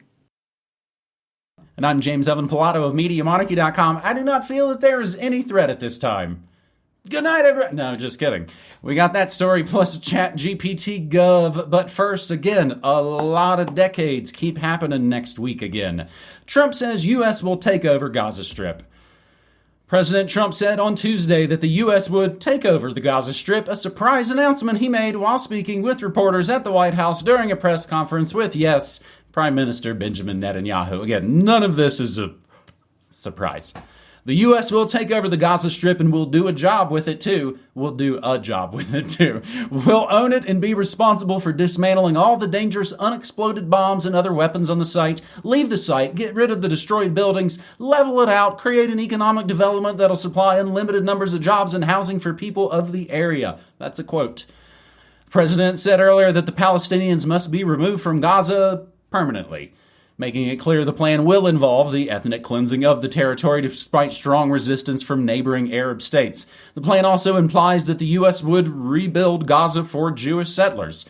Trump was asked who would live in Gaza under his plan, and he replied, quote, the world's people, and suggested some Palestinians may also be allowed. Probably have to have some sort of biometric ID system, maybe. He said, I think the entire world, representatives from all over the world will be there and they'll live there too. Palestinians also will live there. Many people will live there. Trump also said he wouldn't rule out deploying troops to Gaza. When asked if the plan meant he would send troops, he said, if it's necessary, we'll do that. We're going to take over that peace and develop it. Create thousands and thousands of jobs. It'll be something the entire Middle East can be very proud of. I see long-term ownership position. Again, these are quotes. Bringing great stability to that part of the Middle East. Everybody I've spoken to, this was not a decision made lightly. Everybody loves the idea of the U.S. owning that piece of land, developing and creating thousands of jobs with something that'll be magnificent in a magnificent area nobody would really know. They look and all they see is death and destruction and rubble. Netanyahu, of course, chimed in and said, President Trump is taking it to a much higher level. He sees a different future for that piece of land. Again, they talk about it like it's just some third-party imaginary thing. He sees a different future for that piece of land that's been the focus of so much terrorism and attacks against us, so many trials and tribulations. He has a different idea, and it's worth paying attention to this. He's exploring it, and of something that could change history. Later on Tuesday, Trump's Middle East envoy Steve Witkoff appeared on Fox, endorsed the president's plan, saying a better life for Palestinians is not necessarily tied to the physical space that you're in today. When asked what message Trump was trying to send by calling for a U.S. takeover of Gaza, Witkoff said, quote, he's telling the Middle East that the last 50 years of doing things was not the correct way of doing things, and he's going to change it up.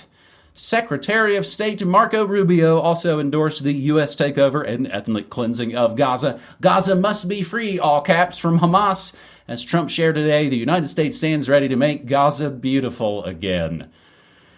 A U.S. takeover of the Gaza Strip would require Israel to restart its genocidal war and could potentially involve the U.S. in direct conflict. Since coming into office, Trump's begun advancing billions of dollars of new weapons shipments for Israel, funded by the U.S. military aid. U.S. aid? I heard that was bad. Hamas would fiercely resist a U.S. takeover, and the group has replaced about all the fighters it's lost, according to U.S. intelligence, despite Israel's mass slaughter of Palestinians. As I believe I said just last week, again, watch, the Democrats are what pass for being tough on Israel. And this is, again, we get CFR, Tulsi, and RFKJ, and some good positive changes have been made, or at least are in motion. This is all the terrible bad that we knew was coming that would, of course, wash over any of the good. Deaths from Israel's attacks on Gaza close to 62,000. Oh, wait, sorry. Those are undercounted by 41%. Gaza 2035. So maybe that's the new slogan. Netanyahu's plan to build smart city over blood-soaked Palestine. And going back to May of 2023, BlackRock plots to buy Ukraine. And I'll throw in, James, of course, a lot going on. Zelensky says, I don't know where all that money went. James, there's a lot. It's a lot. If this was any sort of normal time of politics as we've known it throughout our entire lifetime, I would probably situate this incredible pronouncement, plan, whatever this is, in this context of every American president wants to make their legacy project bringing peace to the Middle East. I mean, we saw Clinton in his lame duck term with the Oslo Accords and Camp David and all of that. Oh, don't worry. The handshake, I'm bringing peace to the Middle East. Well, that didn't quite work out, did it? Bush wanted to bring peace to the Middle East by completely reshaping the Middle East by bombing it to smithereens. That didn't quite work out either. Obama, of course, made his overtures, but didn't quite get along with Netanyahu, so that never quite worked out. Every American president wants to be the one, and Trump no exception, I guess. But I'm not sure that we can put this in the context of just another president making big promises that he'll never deliver on, because, well, we've seen over the past few weeks, well, he's certainly at least trying to do things. So if he goes ahead with this, what would it actually mean? I guess it means that all those people that proudly sported their Make America Great hats can now cross out the words and write Make Gaza Beautiful Again. And of course, by Make Gaza Beautiful Again, it means bomb them to smithereens in a genocidal act of clear war crime, and then force them all out somehow, and then Israel takes over. Beautiful again. See? Wonderful. Isn't this exactly what all of you MAGA guys voted for? Send your sons and daughters off to die in the next bloodbath in the Middle East. Well, we'll see. We'll see how this eventuates. I'm holding my breath, waiting for a peaceful resolution of all of this problem in the Middle East to just end, because Trump is going to go in and negotiate. I will continue holding my breath until that happens and hope I don't die. But having said that, that's my political analysis of this. Here's an analysis that is less political and more just human. I wouldn't even normally countenance this, but I have to ask people, at the very least, to just watch the press conference where he was announcing this, with Trump standing on one side and Netanyahu on the other side. And Netanyahu was just basically watching Trump announce all of this. And the look on Netanyahu's face, I don't even know how to describe it. I have rarely ever visibly seen evil emanating off of a human being in the way that you can see it emanating off of Netanyahu. It is truly creepy to me. Maybe I'm the only one who sees that, but honestly, I haven't seen anything that weird in a political reaction since Chrystia Freeland was doing her Tweaky McTweakerson weirdness during the announcements of the trucker convoy protest crackdown in Canada. Anyway, take that for what it's worth. Probably not going to convince anyone who's not already convinced. But anyway, this is an intent, a clear intent statement of genocidal policy. That's what it looks like, at any rate, at face value. So we'll see what happens as a result of this. Chrystia Freeland was most likely probably tweaking out on sweet primo high-level Canadian socialized big pharma meds. Fentanyl. Netanyahu is an evil Mr. Burns on Christmas, getting more than he ever imagined that he was going to get for Christmas. James, I'm not in the notes. I was typing it out as you were talking. Enlistment into the U.S. Armed Forces through the roof in the last 3 months since Trump was elected. So, hell, at least there are some people who are rah and are going to go for it. You gotta at least give it to them for that. Also, finally, those poor white South Africans are also going to get treated a little bit better now as well. A lot going on in the world, and we will do our best to go over it on this New World Next Week, episode 580. Rubio demands Panama reduce Chinese influence over the canal, or the U.S. will act. A few moments later, Panama says it will not renew Belt and Road agreement with China after Rubio visit. Astute New World Next Week watchers will know we have talked about Belt and Road many, many times here. Panama President Jose Raul Molina said Sunday that his country will not renew its memorandum of understanding with China to be a part of the Chinese Communist Party's Belt and Road Initiative. Speaking to reporters, Molina said the agreement is due for renewal in 2 years and his government's looking into the possibility of terminating it earlier. We're going to study the possibility of whether it can be finished earlier or not. I think it is due for renewal in 1 or 2 years. That doesn't exactly sound like a real strong, firm statement. It's like, yeah, we'll look into it. I think in like 2 years, I guess. Molina made the announcement, though, after the meeting with the new U.S. Secretary of State Marco Rubio in Panama City before all the spring breakers arrive, during which Rubio called on Panama to urgently address the CCP's influence over the region. Trump administration had accused the country of failing to ensure the U.S.-built Panama Canal's neutrality, which was a requirement set forth by the treaty concerning the permanent neutrality and operation of the Panama Canal of 1977. Remember, Jimmy Carter helped create Al-Qaeda and the Department of Education. That was another thing, James, just on our first story. Maybe what we are seeing is the destruction of the dominant political paradigm of exactly you and I's entire life. Basically, the last 50 years, everything that started with Carter is all being knocked down. That is to say, occulted back into the White House for a new form of lack of transparency. Sidebar.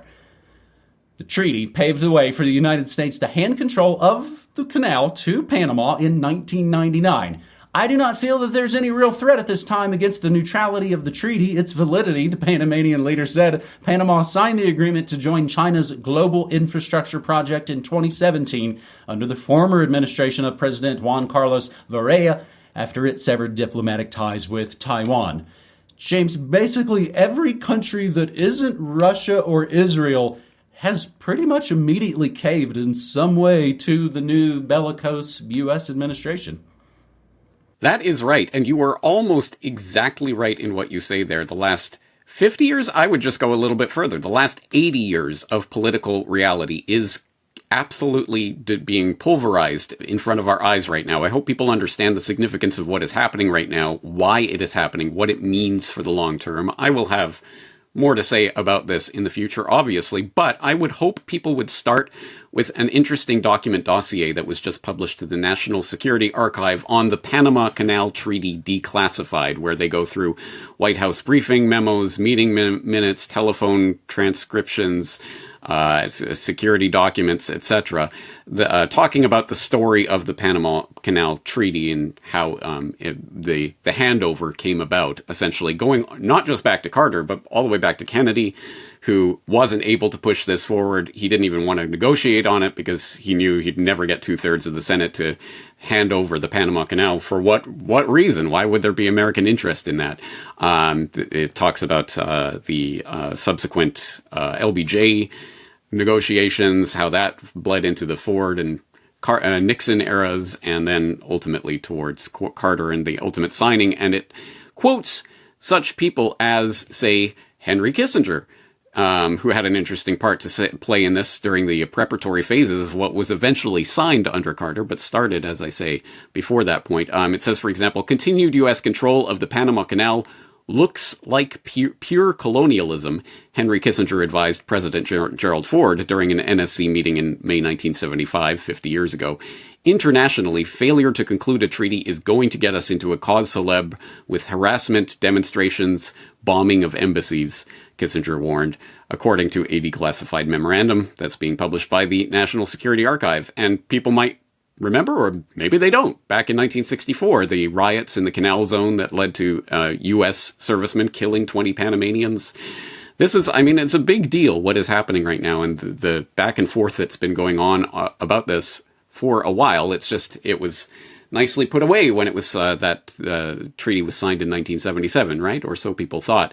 And then now, of course, as we've seen, Rubio and Trump were talking about, we're going to take it back, or something very powerful is going to happen. And now they've seen the light, and maybe 2 years from now, or sometime in the next couple of years, we'll take a look at it. Okay. So what does this really mean? Yes, the U.S. is coming along, thumping their chest, and countries are caving left and right, except, of course, as you mentioned, Israel or Russia or some other parts of the global chessboard. What does this mean? The best take that I've seen so far is from an article that is posted up on Zero Hedge. It's How Trump's Dismantling of U.S. Aid Marks a Seismic Historic Shift in America's Role in the World. And it starts off, obviously, talking about the U.S. aid story, but it goes into a deeper analysis. It says, we're looking at a seismic shift in the U.S.'s relationship with the world. 1, the U.S. is dismantling its foreign interference apparatus, like U.S. aid.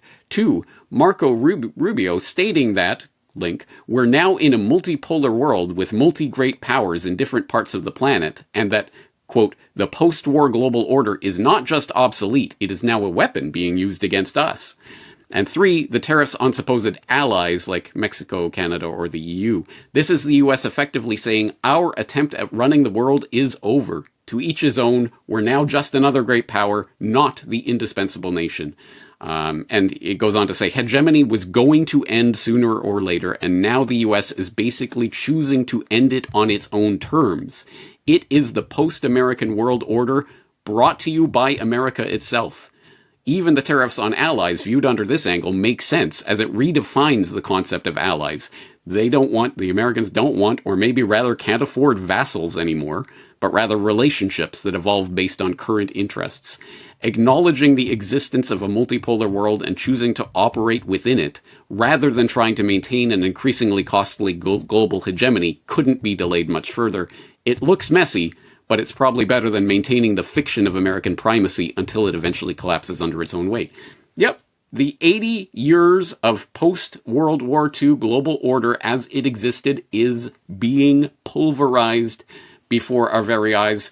Controlled demolition style? I don't know. I'll leave that up to you to pontificate on. But I think this is incredibly important, and it is the... as they point out here, I think it is the acknowledgement, as Rubio is even talking about, of the multipolar world order. It is on. It is happening right now. America is not the global world hegemon anymore. It's just another player at the table, and it will use its force. And you better believe when the existing unipolar world power of the past 80 years starts beating its chest and making threats, people are going to fold absolutely instantly at first. But that hard power becomes less and less likely to be effective over time as people start realizing, oh, okay, you're not our ally. Now we're going to start banding together. And suddenly things that were politically unimaginable become politically imaginable. Hey, maybe Canada and Mexico and all these other countries, the EU, maybe they do have their bread buttered more on the BRICS side of this equation than the US side. Things that we would never have imagined just a few years ago are now politically feasible and thinkable. And you better believe that country after country is now starting to plot what they're going to do to react to this. So everything we have ever known politically, geopolitically, is completely up in the air right now. It's completely being destroyed in front of our eyes. This is an incredibly important moment. And for good or ill, I mean, yes, the global order that existed, we didn't want that. We did want a new world order, but what kind of new world order? Well, I think we're going to find out in the coming years. So if it's 80 years and not 50 years, that's not just our lives, that's our older brothers and our parents as well. We will be cogitating and examining all these stories for a long, long time. Again, if it were just a conspiracy event, like, oh my gosh, we're going to be analyzing that shooter event or that false flag bombing for a long, long time. This is just as important and just as shrouded in the fog of conspiracy bait and war and propaganda. Man, again, just like trying to maybe get these things on the record. I don't know if you'd call this episode 580 the headline episode. It's more Trump dates, yes. We can't give you every important story like anymore in this format. Maybe we could have, James, 15 years ago when we had the RSS feeds and it wasn't this new multipolar world. God, I almost thought you were reading the Karl Rove quote earlier when you were doing the Marco Rubio thing. It's like the reality has changed, so don't get too hung up because it's going to change again. I was just going to say, it's not 15 years ago. We know that people out there, you got a lot of options for your edutainment, so we do appreciate you here in New World Next Week.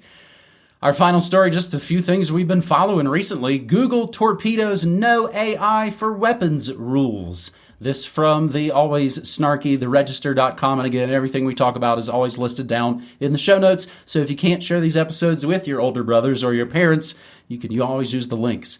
Google's published a new set of AI principles that don't mention its previous pledge not to use the tech to develop weapons or surveillance tools that violate international norms.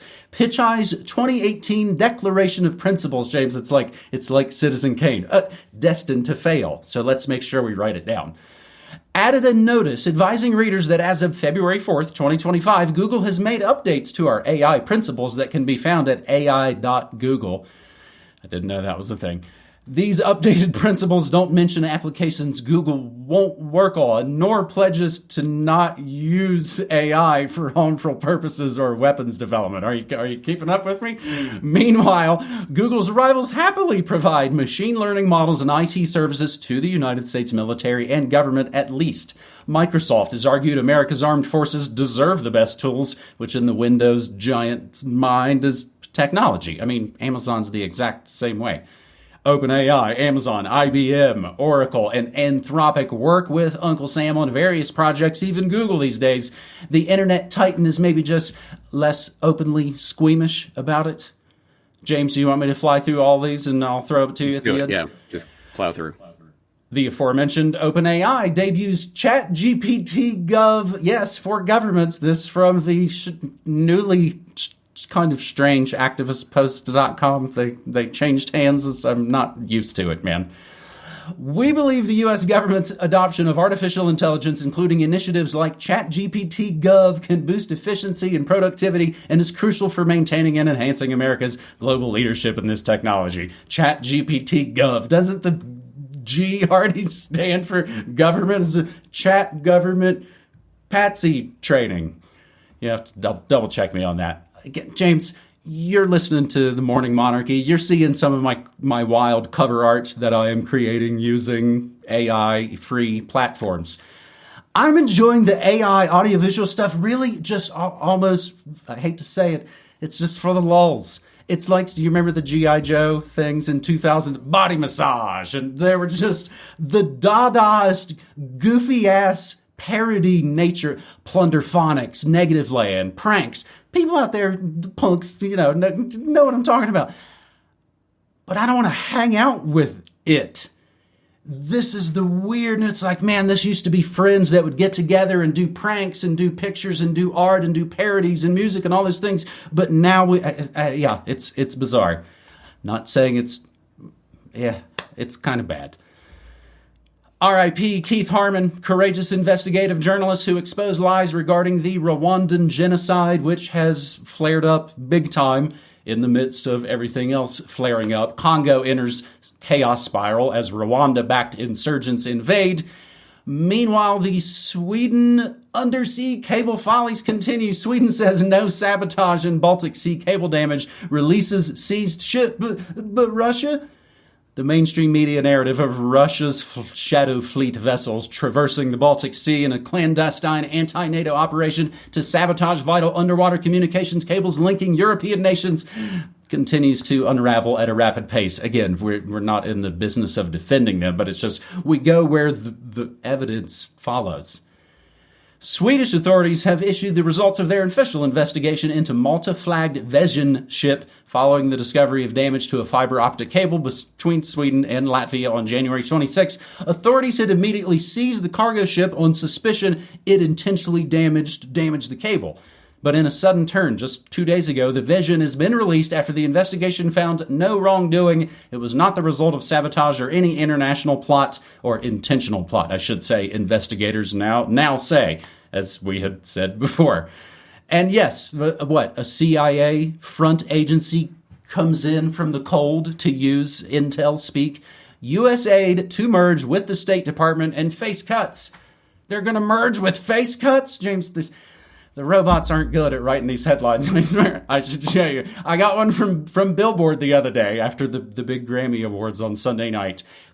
Quote, the headline, LGBTQ plus artist raised a middle finger to bigotry and erasure at the 2025 Grammys. Erasure's like, what? Give a little respect. We were helping. Gotta laugh a little bit. Speaking of the limeys, Tony Blair. I mean, hey, things are wild when we get Tony Blair to show back up again. He says digital ID will curb all this nasty populism and is backing expanded facial recognition and said the public will totally trade privacy for efficiency, or as was the album from Dead Kennedys years ago, give me convenience or give me death.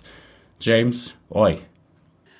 Oi, indeed. As you say, we cannot cover all of these stories in the depth that they deserve. But anyway, in reverse chronological order, what did we have last there? And well, okay, on the USAID face cut story, I will have more to say on that shortly. So I'll hold my comments on that. That's a biggie. That's a biggie. Yeah, that's a biggie stuck in there. Yeah. As for, of course, rest in peace, Keith Harmon Snow. People might want to revisit my interview with him, or at the very least, my revisit of the Rwanda story from last year, which is an important story, and he did absolute yeoman's work in helping to bring that to light. And as you say, it's all still not just history, it is still with us, and the RPF and Kagame and what's happening in Congo now, and as a result of Rwandan invasion, crazy stuff that if this was any other time in history, rather than literally the busiest I've ever been during the most chaotic news cycle in history, I would be devoting more attention to that. Anyway, I hope I do have time to cover that in more detail. Swedish, oops, sorry to keep your ship, guys. Yeah, okay, well, but of course the entire point of these types of stories is people remember the first headline, they never remember the retraction. So people just now think the Russians did it, right? And yes, on the AI thing, yeah, it's funny to think of Citizen Pichai writing his declarations of principles that he immediately goes back on there, right? But yes, ChatGPT Gov is, I mean, that is just, I want to say Orwellian, but we need a new phrase for this because it's beyond Orwell at this point. It is the instantiation of technocracy that we are being prepped for now, and it is being seeded into the public consciousness, and people are talking about it. Man, we need AI to run government, and I'm hearing that more and more, and Joe Rogan and others are just throwing that idea out there and seeding it into the public consciousness. We are being prepped for that, and they are literally working on it, and literally putting PR pieces out about it. Hey, we've got ChatGPT Gov. Are you a government who needs AI to run your business, run your empire for you? Here. So craziness, absolute craziness. We will keep our eye on all these stories, but we're only two guys. We can only do so much. So at the very least, as always, all the links will be in the show notes. And this time in particular, so many links to so many important stories. I hope people will get them. I hope people will share them out. This is important information. And we'll do our best. We'll continue doing our best to try to keep all these balls in the air. You mentioned 1984. That book is now 80-some years. That's why Orwellian might not work anymore. All of that now will be replaced. What people will say, that was very Muskian. We run NewWorldNextWeek.com for the hoodies, the hats, the shirts, which we've admittedly actually let the stock run down on a little bit, so I apologize if there's folks that really wanted that specific size. Sometimes it's good just to let your stock run down to see where you stand and see where the interest lies. Of course, we also have the DVDs, the USBs, and a lot of good stuff coming soon at NewWorldNextWeek.com. A huge thanks, James. I'm just going to say, we are just two guys, but also Brock, our video editor, and also Castbot for running New World Next Week, the store. She's running all the stores, all the products, all of that, and also for the handful of folks who send in their physical subscriptions via the post office box. You can send it in to Media Monarchy. You can find all that information at the bottom of MediaMonarchy.com. Get rid of the middlemen. So it could just be us. And of course, if you write a personal check, your bank. James, I also play the exclusive audio of these New World Next Week episodes after my Thursday morning show when only me, you, and Brock have heard them. And that is episode 580, buddy. My head's spinning. Body massage. Body massage. Who wants a body massage? Okay, anyway. See you next time, buddy. All right, man. Take care. Now, let's take a look at some highlights from AM Wake Up from this week. Make sure to support and share their show to keep this great channel going. Share the show. Share the show. Share the show. Share the fucking show.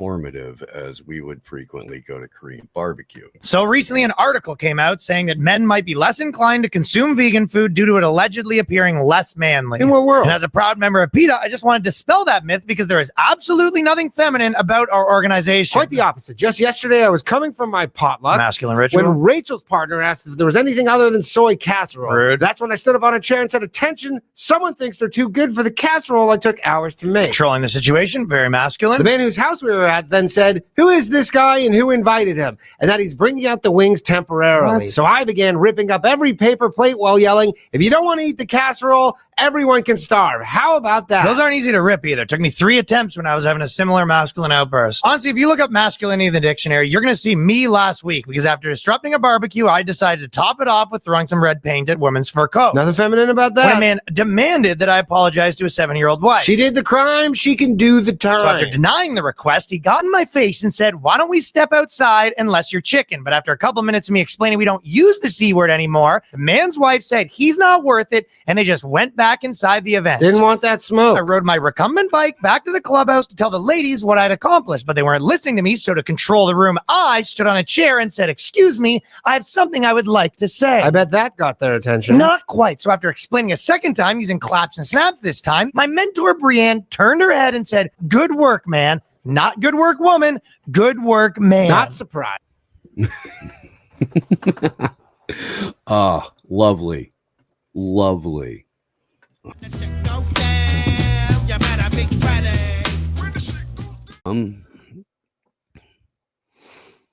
Let's see. I do want to get into the defunding of U.S. aid.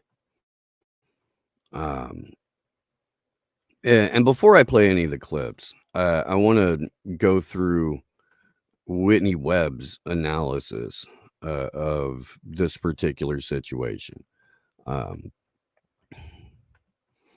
Because I'm pretty sure, but most of you guys probably know, but if you don't, Doge and Trump have decided to defund U.S. aid.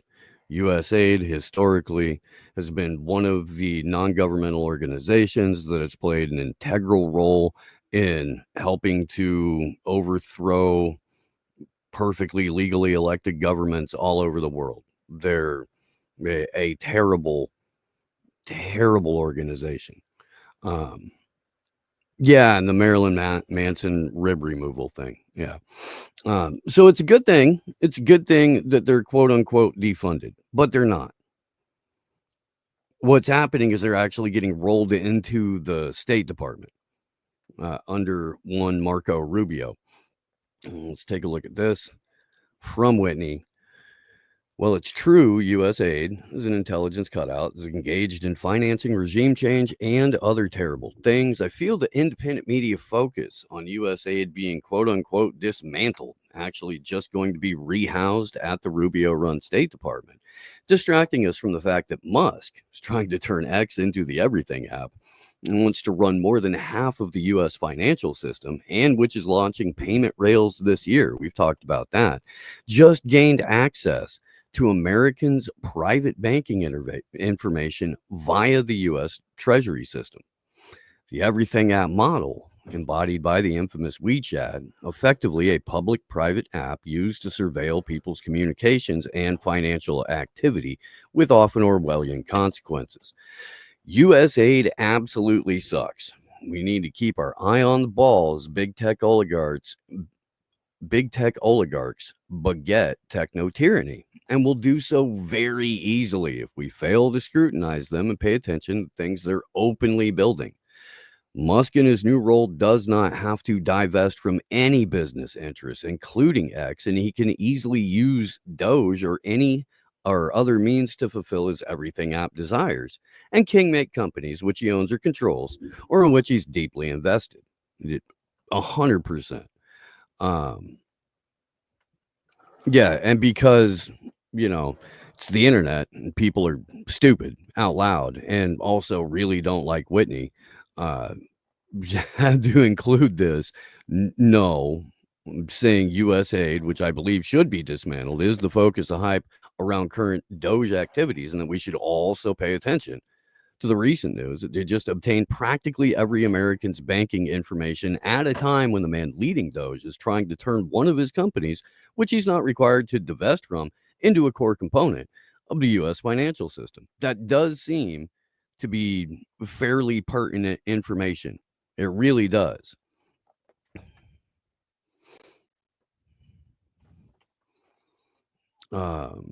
You're thinking of Samantha Power at USAID, not near Tandon. They are cut from the same cloth of, bureaucratic murder demons. But yeah, Samantha Power. Shout out to Keith McHenry for almost getting honeypotted by Samantha Power. But on that note, here is Samantha Power demonstrating why USAID should be rightfully defunded. It's, if we're talking about eliminating agencies that are exemplifiers of government waste and the kind of bureaucratic shit show that we would all like to see go away, it's a good idea. It is. One of the things that Congress has given USAID since this full-scale invasion began is an unprecedented amount of money in direct budget support, which sounds kind of obvious. Of course, we would do that. We want to stand with Ukraine, but it's totally unprecedented, this kind of scale of investment. And we're talking along the lines of about $15 billion in a sense, cash to the Ukrainian government, which was famously corrupt, in past years, and still has work, as you noted, to do on corruption today. I don't know if we could have. Oh, so they're famously corrupt. They're crooked as a dog's hind leg, but we need to funnel unprecedented amounts of cash to them because, fuck you guys. Gotten that money out of Congress, if not for DIA. Because what DIA allows us to do is that direct budget support goes, yes, to the Ukrainian government, but then it goes to pay teachers, to pay healthcare workers, to pay first responders.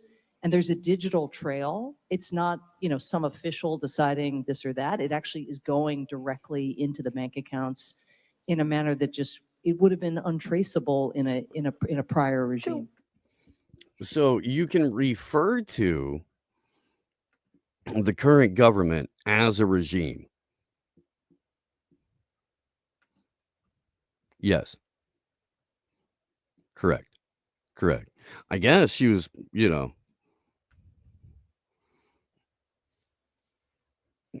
I guess she was much hotter back in the day. I don't know. Keith didn't hit though, so did not fall victim to, or maybe he did, but then got out of there about a week later. We'll have to get him back on, tell that story.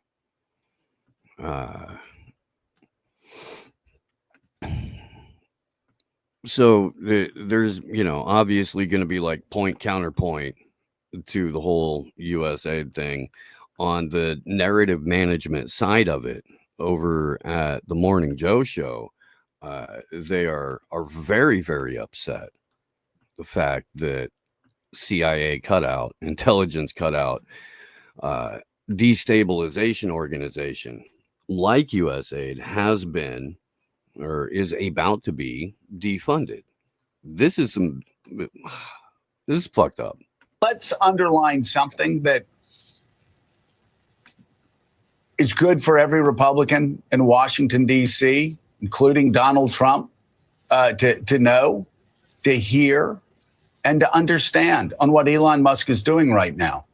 When you got USAID, you are actually taking comfort away from the poorest and the most disadvantaged people on the face of the earth, and you are providing comfort to our enemies, whether it's Al-Qaeda that's trying to make gains across Africa, going south of Sudan, trying to spread their hateful ideology, whether it is ISIS.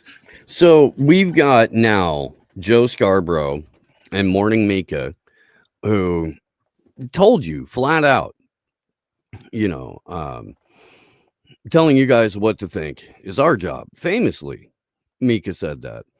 You've got these clowns sitting there going, it gives aid and comfort to ISIS and Al Qaeda to defund US aid. ISIS and Al Qaeda exist in the first place largely because of NGO regime change cutouts for the intel community. Like, it's disingenuous on a ridiculous level. Let's keep going. Who also is moving aggressively to try to have foothold across Africa, whether we're talking about throughout the Middle East, wherever we're talking about. And the big winners, as you've said, big winners are China. The big winners are Russia. The big winners are Al Qaeda. Oh, sure. The big winners are ISIS. The big winners of the United States doing this are all the people who wish us ill. And nowhere is this more true than in the gutting of the FBI, where you actually have an administration looking inward to carry out a purge of the FBI. Did Joe Scarborough just say N-word? Is that? It's not very politically correct, Joe. Right. Doing that instead of looking outward at all the threats from Al Qaeda in the United States, all the threats from ISIS in the United States, all the cybersecurity threats from China across the United States for American citizens, all the cybersecurity threats from Russia, from Iran, who has said they want to strike the United States. They want to kill Americans. They've said that. Okay. Was that my internet taking a crap, or was that the video?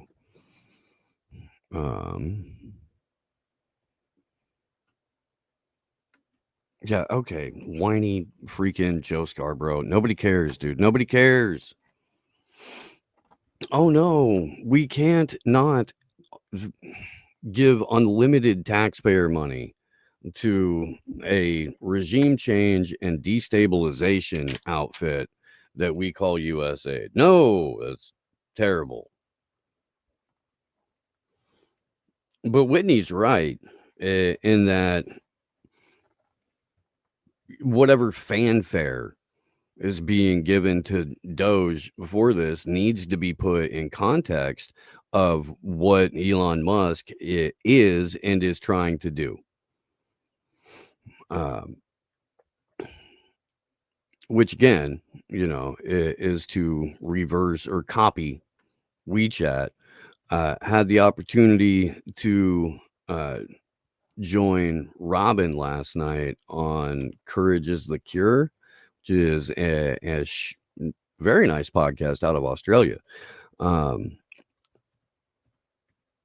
And she had never seen the clip that we played frequently here on copying WeChat. But again, this is somebody who has now been handed a quote unquote NGO of his own. The Department of Government Efficiency isn't officially a part of the U.S. government. It's a public-private partnership, just like the Everything app is a public-private entity because Elon Musk is a defense contractor.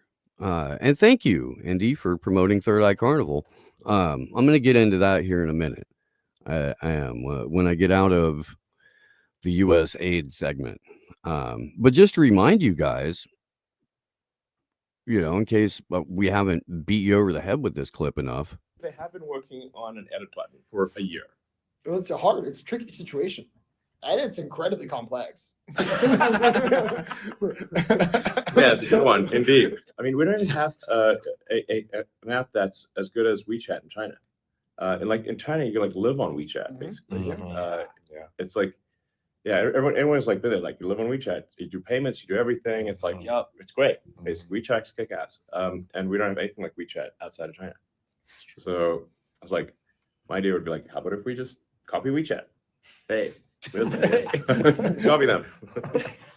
Buys Twitter, copies WeChat. Yeah, pretty much. Profit. Yes. Buys Twitter, copies WeChat, profit.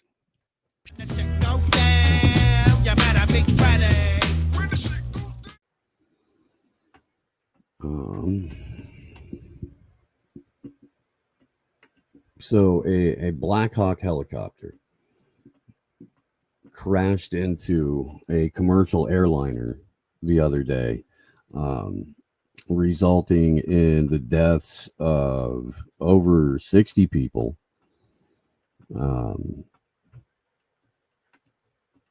And first of all, let's take a look at the collision, because according to all of the reports, the pilot of the Black Hawk was flying 180 feet higher than she should have been.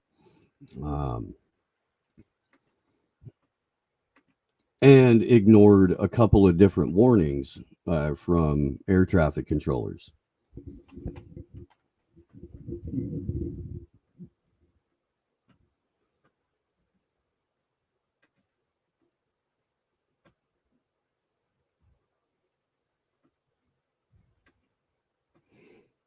Yes, we should.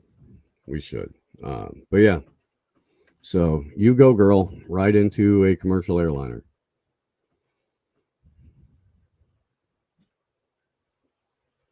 The plane's just sitting there. And the helicopter flies right the heck into it. Like, the plane's stationary. And this isn't even the plane that just sort of fell out of the sky in Philly. It's right over Reagan National Airport. And again, everybody on board unfortunately lost their lives. Where did that go? Where did that go? Yeah, okay. Little bit of audio from, I think this is DC Fire Chief, would be one of the people responding to that. Let's pull that up. Brr, brr. We are now at a point where we are switching from a rescue operation to a recovery operation. At this point, we don't believe there are any survivors from this accident. And we have recovered 27 people from the plane and 1 from the helicopter.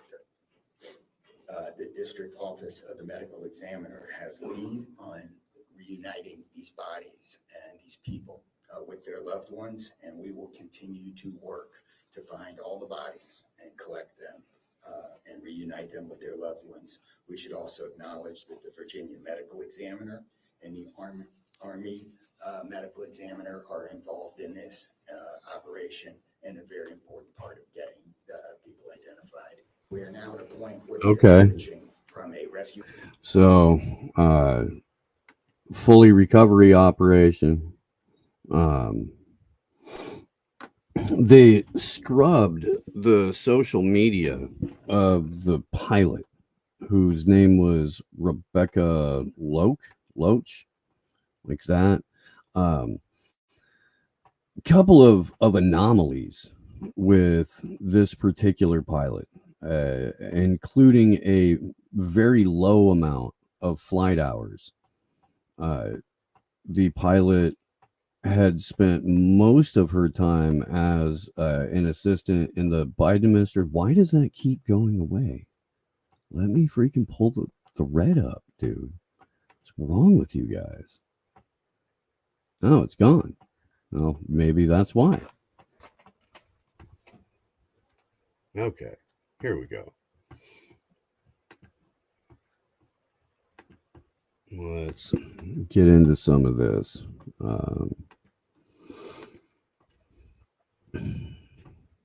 Here we are. Much better.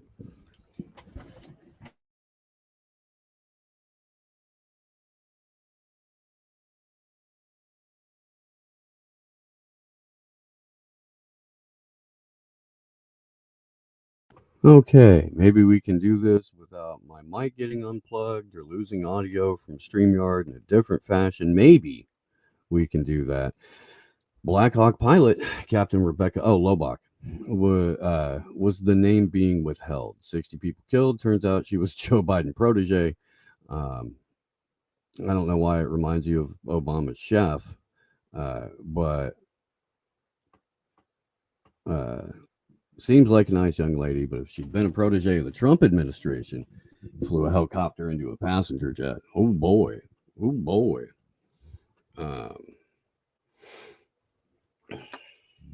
Yeah, so there's Black Hawk pilot, 28-year-old Biden liaison.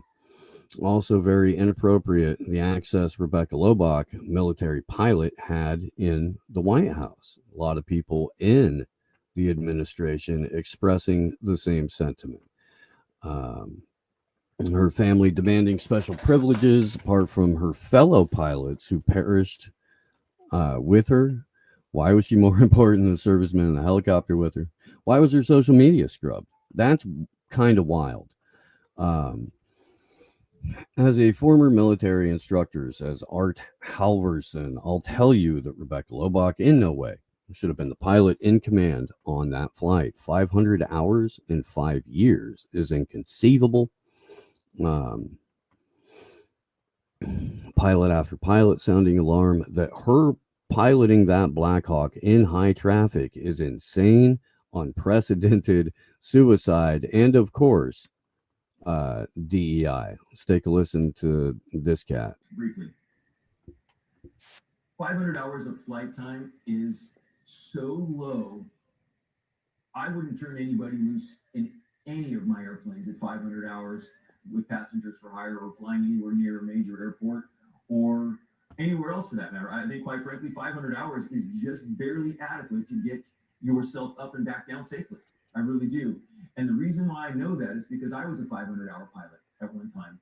And the time between when I got my pilot license and when I had my first major scare happens in that window, right? So somewhere between getting your pilot license and between 500 and 1,000 hours, something really sketchy is probably going to happen. Briefly. That's interesting. Let's continue. Was there financial distress? Bought her house at 24 years old. Now, 4 years later, she owed more than she bought it for. Interesting.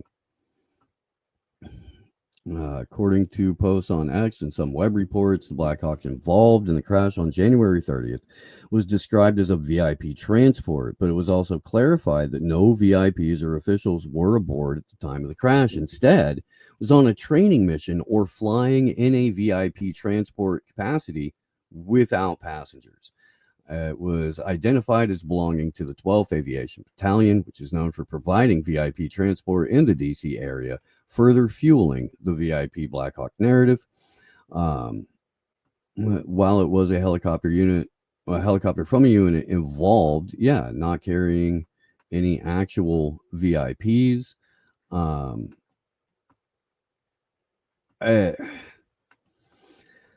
Looking at the video of the crash, it looks very hard to assume that there wasn't either intent or that the helicopter itself was being autonomously flown.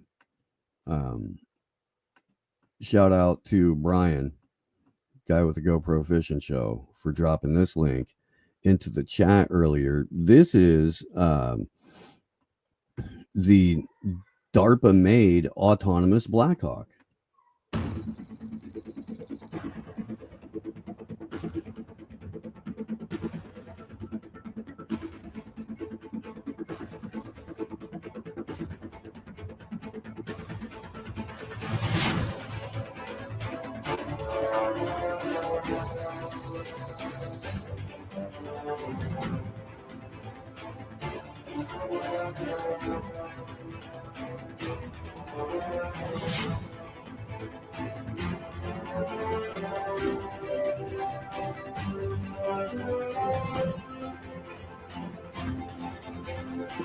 They call the program that pilots the helicopter the Matrix. The program that pilots the autonomous murder bird is called the Matrix. Okay.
Sikorsky, Lockheed, DARPA.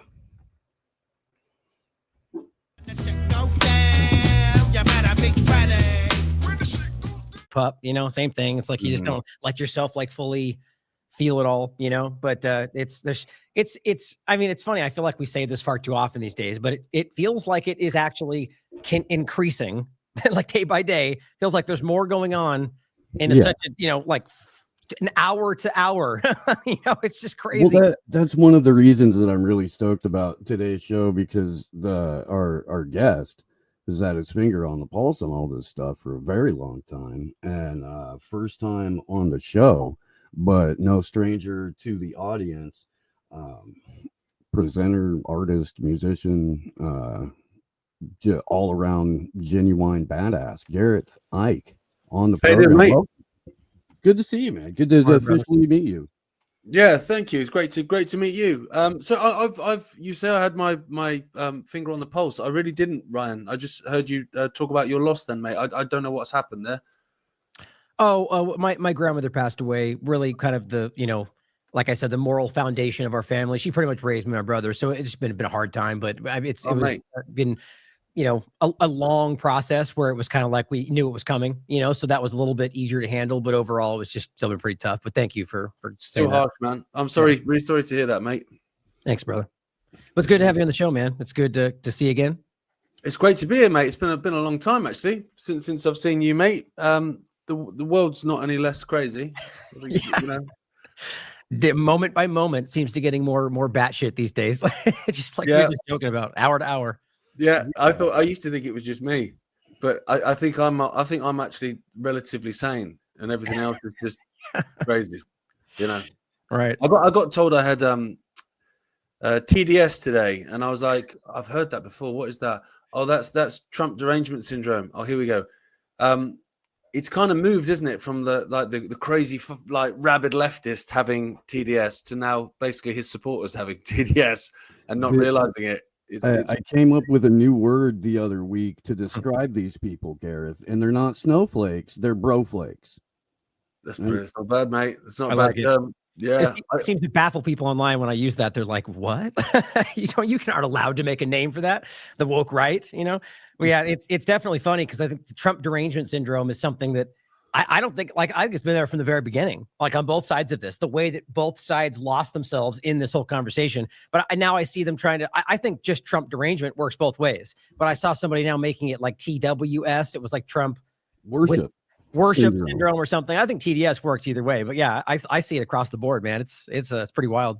It's mad. I used to, because I kind of quite like throwing sort of metaphorical hand grenades in and then turning my phone off and going to bed. In the old days, I would think of something that I knew would offend the the woke left.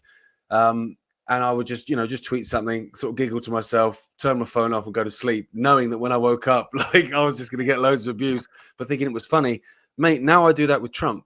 Like I would just tweet something about Trump and then just turn my phone off, and I just know they're going to be going at me for all the hours I'm asleep. And it's mad. It's mad how that switched, Totally. I just commented on a foreign policy point about Al Qaeda. I think it was Trump saying he bombed Somalia, and I'm just like, oh, see ISIS. I'm like, oh, so you bombed your proxy army and in Somalia, and I tagged some James Corbett 3-part documentary about the receipts behind who funds these proxy elements, and swear more than one, in fact, but were conservatives looking at their accounts were like fake news and posted some like corporate discussion about where ISIS come from. So I'm like, you guys have literally become the left. Like, you are exactly what you made fun of so many years ago. It's wild. This, as Steve calls it, the great inversion. It's just like right in front of us. It's crazy. Yeah, and you can see how it's being played, with Musk and Trump and all this. Suddenly the brain chip guy is the hero, and it's like you can just see everything that they would have loved to have got through under a Biden or a Harris or a Hillary or whatever, but they knew they never could because there would be this pushback from generally the right, historically, or at least in the last sort of 20 years, maybe tends to be more of the ones that are pushing back against certain things, especially, coming from that conservative point of view. And so what they've done is they've just used those Trump Musk types to actually get it through. And I'm looking at it, I'm thinking, mate, if Biden was stood there saying we're going to chuck 500 billion or whatever into AI, the people that would be kicking off are now cheering it on because it's Trump doing it, and we've got to beat China and all that kind of stuff. And it honestly, it's such an obvious play for me that it's like it's literally the equivalent of getting your favorite basketball player to endorse a vaccine because it will make the kids go and get it.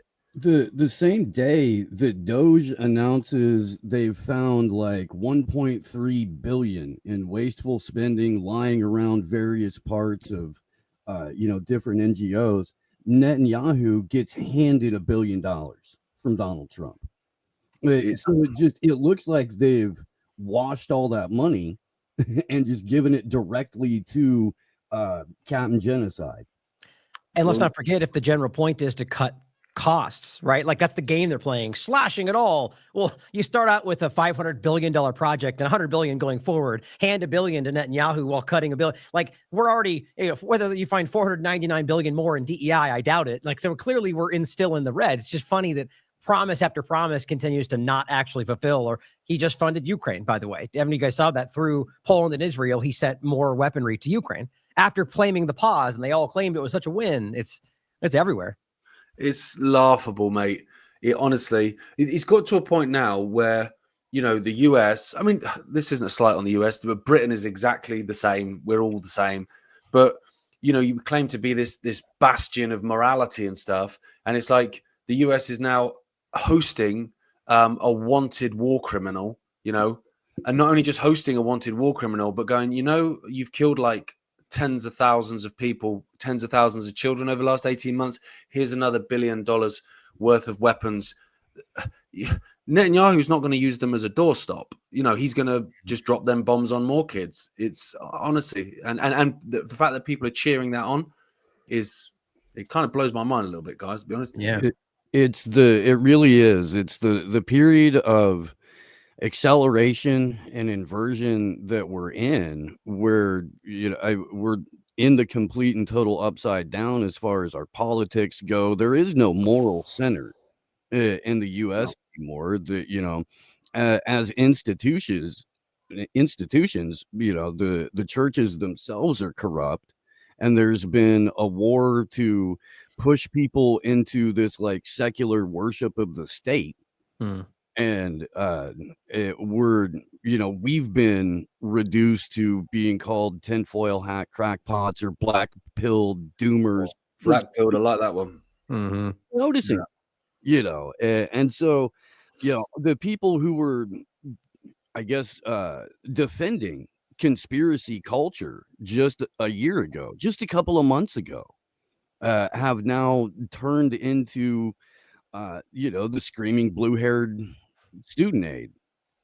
Well, if you combine the two things, which is so interesting to think about, you take the lesser of evils, which let's be clear, that's not just an election time deal anymore. That's their worldview, and it applies whether they really take it at stock of it or not. It's everywhere they look, and so then you combine that with, so we've won now, right? So our guys aren't the bad guys. They're the ones doing all the conspiracy. So we see the conspiracy. We just stop short of seeing it on our side. But then let's just say they start to see it like we're talking about. All the different flags, everything starts showing, oh, he's doing, going to speak at Davos, like just crazy stuff. And then they stand back and go, well, Kamala would have been worse. Like, so it really doesn't matter. Like, remember Trump said he could shoot somebody in Times Square and it's literally, right? Like anything he does, they're going to go, well, the other side's worse. So we have to, because they've trapped them in this mindset. Like it really is a well-crafted psychological operation. I don't see how they pull out of it unless they start to actually think about what we talk about all the time. Like maybe we don't vote for anybody, but that's such a hard pill for these people to swallow. So it's interesting. It's working very well. But I honestly think more people are uncomfortable, even though they feel like they don't know where else to go and still fall back into Trump. I think they're uncomfortable. I see it all over the Twitter right now. They're not happy with this stuff, but they just don't know where to go. No, exactly that, mate. It's bizarre to me though, because I think going back, you had your, your pushbackers on the right and your pushbackers on the left, and maybe they don't align on much stuff, but the stuff they do align on is that essentially all politicians are crooked. Doesn't matter who you vote for, the government gets in. That it's a uni party, two cheeks of the same ass. These phrases that were used for decades, they've now dropped back into a kind of, oh, no, it'll be different if my side wins. And oh, no, it'll be different if my side wins. And they've kind of stepped away from that ideal that actually, no. Both sides, you're both being played, mate. It's very strange because I think COVID brought a lot of people together. I don't know if it was the same in the USA, but certainly here in the UK, the protest movement was incredible because you'd be on these protests and, there'd be all kinds. You'd have some skinhead, middle-aged guys covered with tats all up the neck here. You'd have someone in a hijab there and they'd be hugging and whatever. It brought people together. I think that terrified the state. I genuinely think it terrified them. Suddenly October 7th happens. They fell straight back into their alignments again, into their tribal alignments. And then it then has just carried on from there and snowballed. And these two people have become so distant again that it's kind of like exactly the same. Like you say, it would have been worse if their team had won. So it doesn't matter what my team does. It's suddenly it stops mattering what's happening. It's who's doing it. It becomes more about justification than examination of the thing. The words versus the outcome. That's not like that. There's been, I think you and I talked about this, right, Steve? I've seen multiple studies now that are talking about how today's political sphere is literally just about the last thing they've said. Like you could have an entire career of breaking every promise, but you go, but I'm going to end the Fed. And they go, yay! It's like, well, how about we wait and see if he actually follows through, seeing as how his track record shows that never seems to happen. And here we are, right? Every one of them within days, mRNA shots and AI. It's crazy. But to what Gareth said, and I think this is a point, it seems, I don't think enough people really consider this. Like we saw this during COVID-19, that obviously, in my opinion, which I think we seem to agree on here, that this was the right.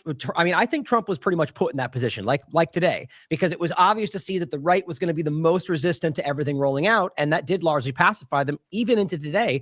And I think the same thing's happening, right? Where we can see that the people who want to push back on this stuff have been pacified or scared to even point at it because they'll be ostracized by their community, which, by the way, is a huge part of that. Like I did see a tweet that was floated that I never got to be, I couldn't verify. The reason I leave it at that, it was like an Eric Trump tweet that claimed to like threaten people to toe the line. I might've been fake, but it's so many of those things that come around that then get deleted. And then Twitter, I've shown that they hide these things where you can see it if you know how to get to it. Anyway, the point is that we saw a lot of that where they go, just if you attack them, you're helping the other side. So don't even say the truth if it's bad for them. And that's just gotten this, right back to where we're talking about, to where those people are just like, I don't know what to do. But so they're not calling it out. Think about all that we've seen from the North American Union to, just across the board, going to Davos. I can't even remember them off the top of my head now. It's like with COVID, the list is just checking all the boxes.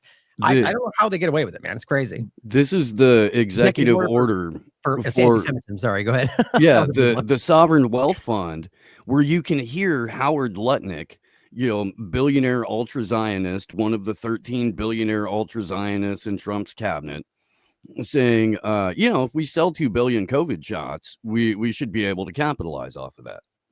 Man. And they're just and to Edward Dowd's credit, because he tweeted this out. He was like, yeah, that's going to be a hard no from me, dude.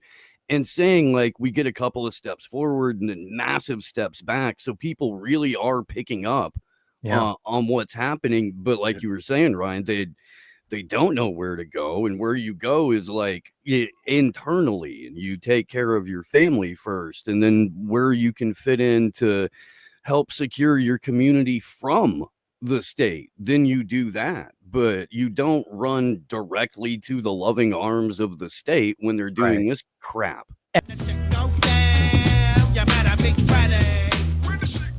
At symbol Ike Walks, where, like I say, I'm trying to find lots of old stuff to fight back against Year Zero. That's my kind of slightly futile plan with that one.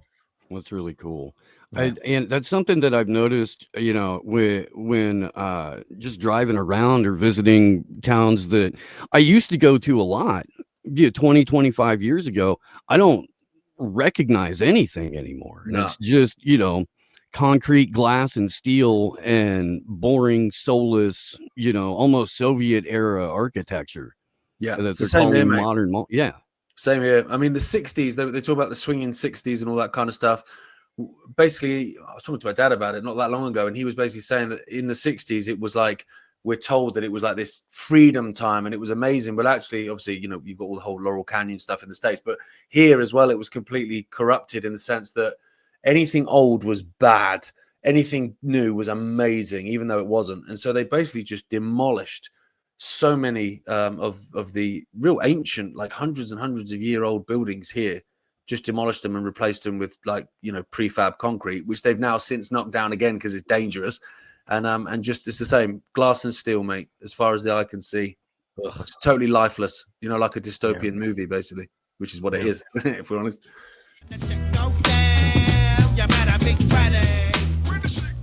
My dad read, I think, everything that Ken Follett put out. So I agree. Yeah. All of his stuff was in the house when I was a kid. The old architecture was art.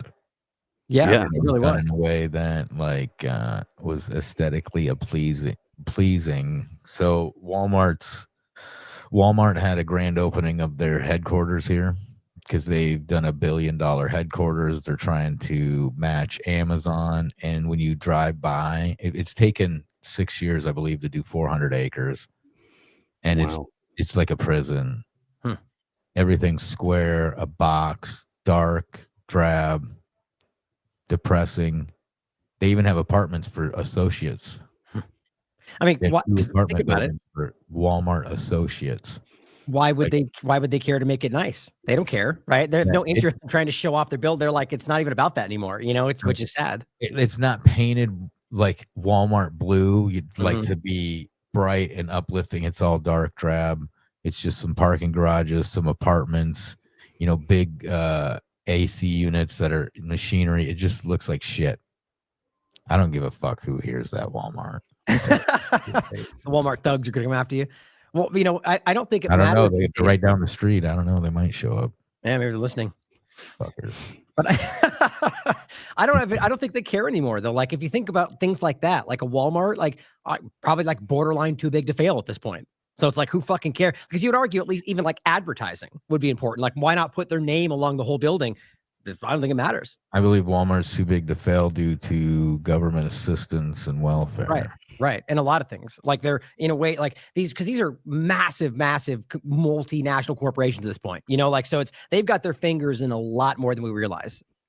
Rather, bigger corporations have their fingers in them, however way you want to look at it. I mean, Sam Walton, he supplied the Korean camps.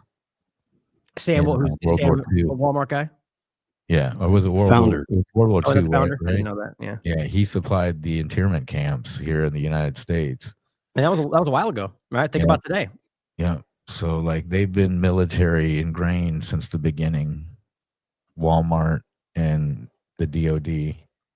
I think that's my point. I think all of them are. I think we're in like a very fascistic sense today, like in the way our system works.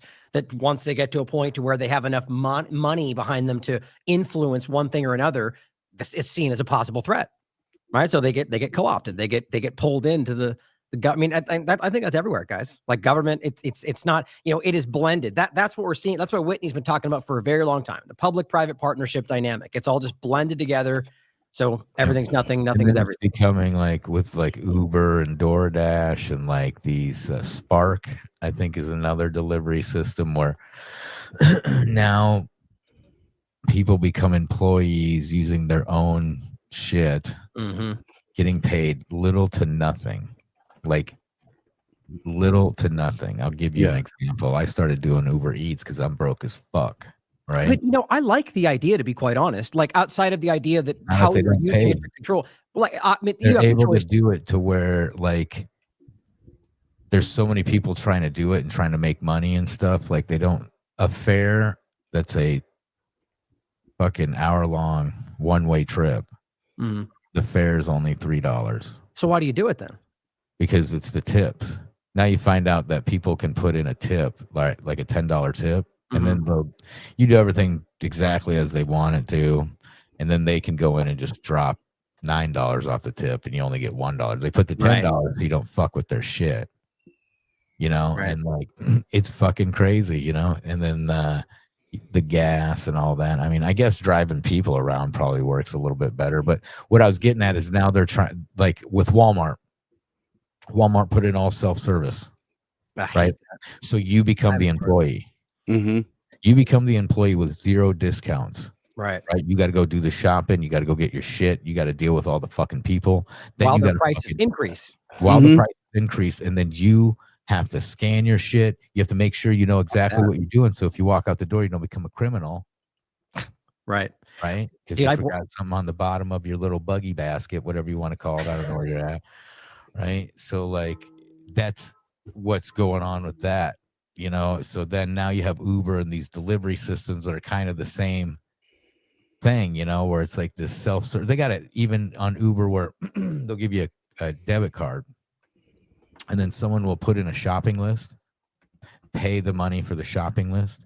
That money will go to your card, and then you get to go into the store and shop for them.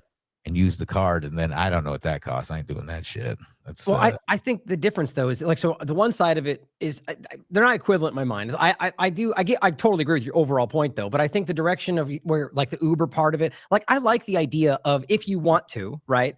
Like I think like societally you can argue that there are people kind of being driven that direction, but overall that it's your choice to use your own car and you have a level of freedom around it, and you don't have to work when you don't want. But I get how it is being abused. But on the other side of it, this really does bug me. I just yesterday, the day before, I went out shopping and with my mom, we were standing there getting stuff. I think it was Sprouts. And I hate this. So it's like right now you're the middle ground. Like Walmart's going all the way, but most of these stores still have some people and then some of the self-checkers, right? And then what they do is they let like one person do the checkout and then keep all the other ones open, right? So they kind of force you into it. So fuck that. I don't care how long the line is. I wait in the line and I stand there because now they expect you to bag your groceries. And I'm like, and not only is my back bugging me anyway, it's just like, I'm not going to do your job for you. So I stand there and wait. And now they like make you feel like you're doing something wrong. Like we were standing there and she basically she starts having to bag it all. And then my mom was saying something to me about like the bags. And she thought she was commenting about the fact that we had to wait. And she was like, well, who else is going to do it? Like she snapped at my mom for saying that. And I was like, well, it is your job. Right. Like, and then as we're walking out, I literally hear her saying to the line, I'm sorry that it took so long because they wouldn't bag their groceries. She literally said that. And I'm just going like, what fucking world are we in where, like if that's the case, then you like, and on top of that, by the way, the person who was doing the self-checkout woman was just standing there with her arms crossed the whole time. There to make sure she helps somebody. But like, and then of course the store doesn't hire people or bring them in, put them on hours to bag. So then the grocery person gets frustrated because they have to do 2 jobs. Like I get how it all works, but we're all being fucked, right? Like it's so frustrating.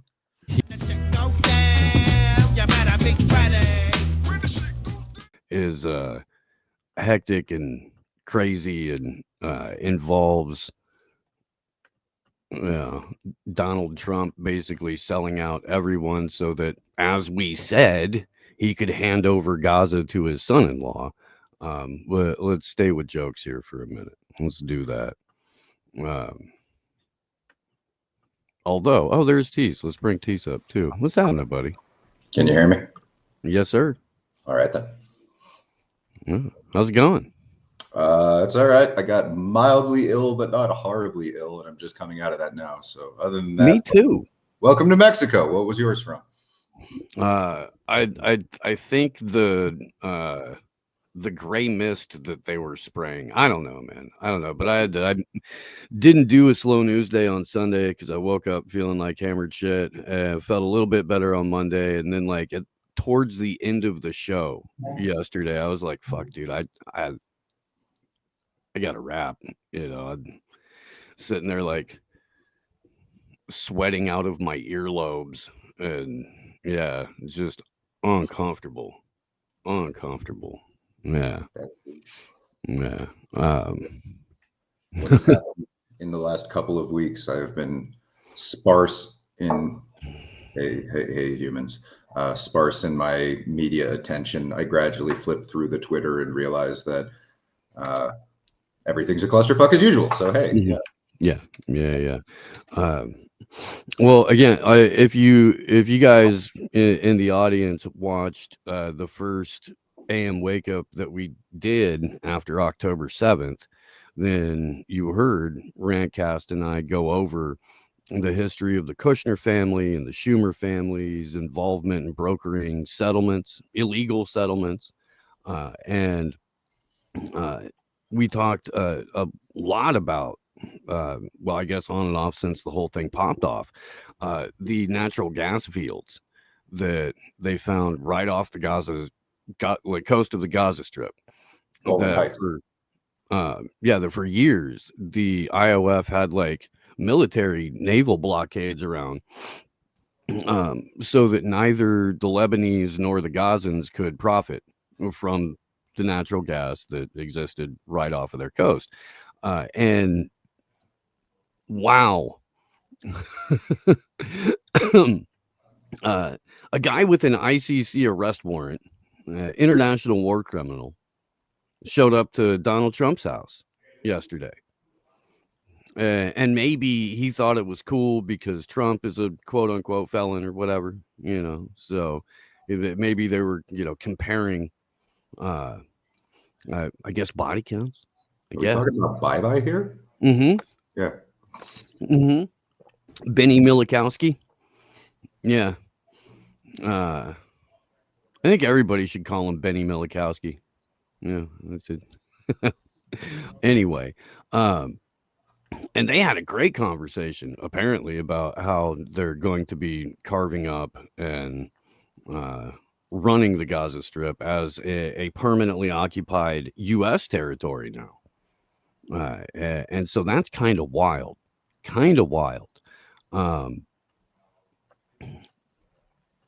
But before I get into their statements, just want to highlight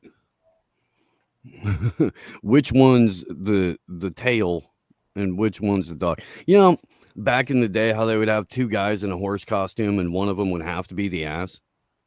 Yeah. I think we figured out who the ass is.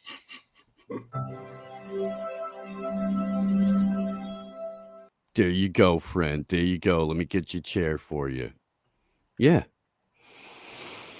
That's U.S. foreign policy in under 5 seconds, friends and neighbors. Oh, shit. It's wild.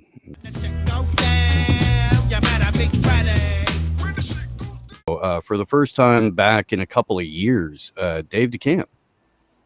Hey, thanks for having me. I appreciate that intro. Heck yeah. You're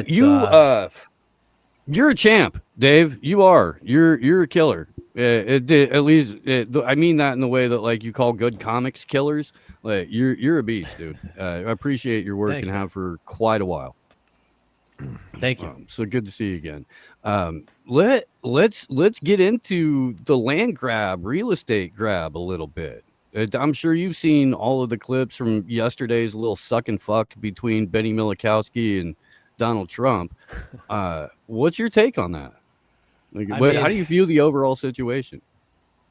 Yeah, I mean, I got to say, I did not see this coming. I mean, I Trump has been pretty adamant that the plan is to get all the Palestinians out of there, that ethnic cleansing is the plan. He's been saying that quite a bit. And then, for what I do for antiwar.com, I was watching the press conferences. So what happened yesterday was Trump and Netanyahu spoke to the press briefly before their meeting. And in that press conference, and this was really shameful stuff, Trump sitting there saying, the Palestinians have to leave permanently. The place is like hell. It's death and destruction. And he's sitting next to Netanyahu, who's just looking at him, just beaming, smiling. And he's sitting next to the guy that turned the place into hell. So, that was bad enough. And I wrote a big story on that. And then they go into their meeting. And then Trump comes out. I had to go back 3 times. I'm like, wait a minute. Did he just say the U.S. is going to take over the Gaza Strip? Because this scenario, this is the worst possible case scenario, I think, is that, ethnic cleansing and genocide. Not only that, the U.S. is going to take it over. And that implies that in order to get this done, there's going to be direct U.S. military action.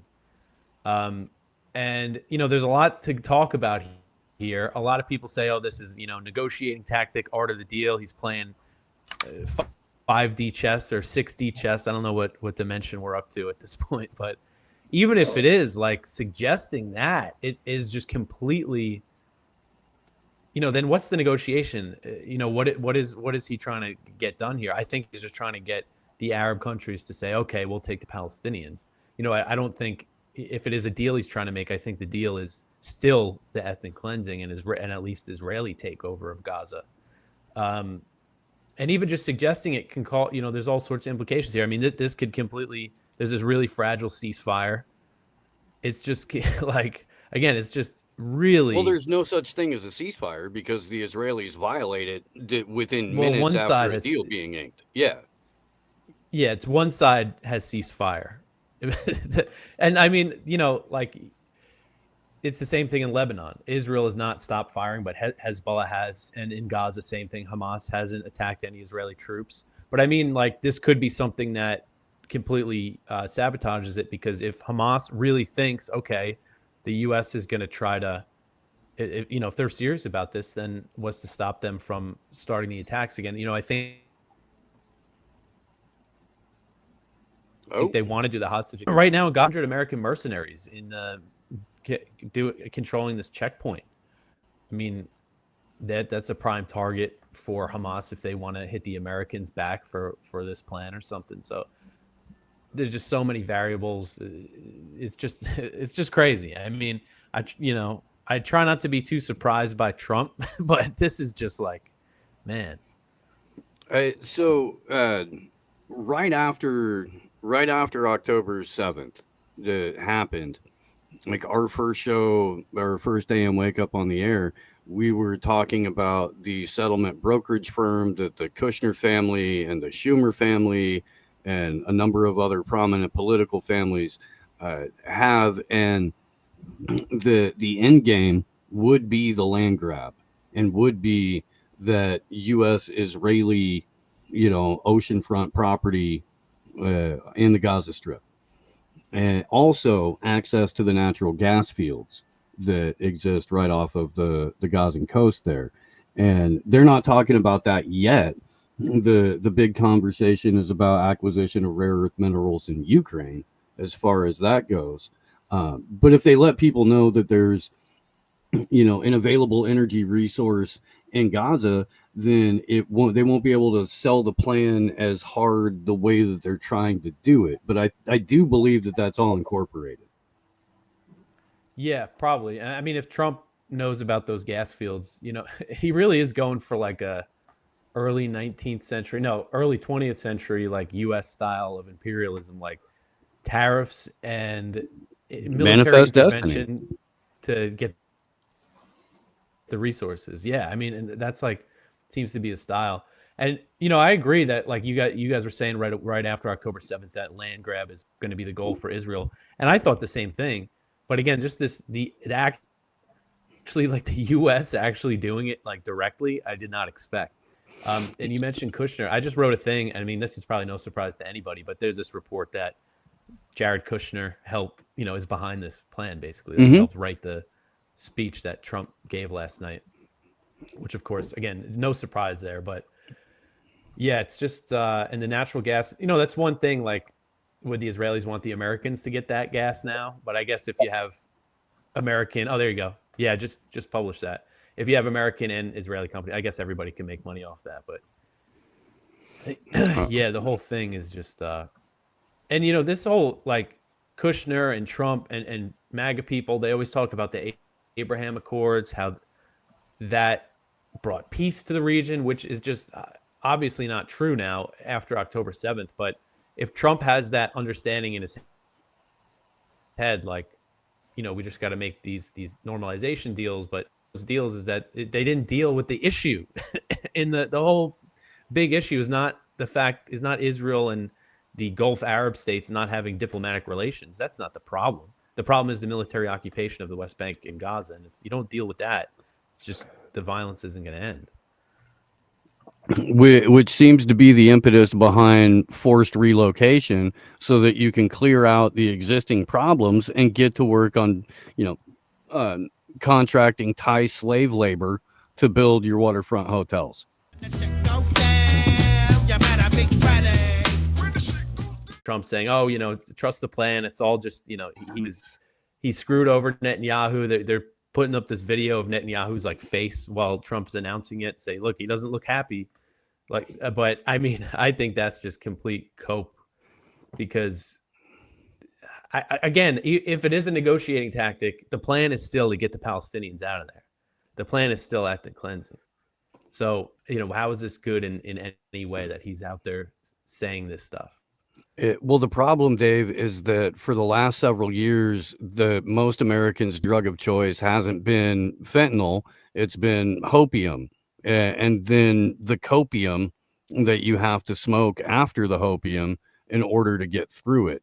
And to watch the MAGA faithful or the grifterati sit there and try to spin it like Milikowski was mad about anything that happened there.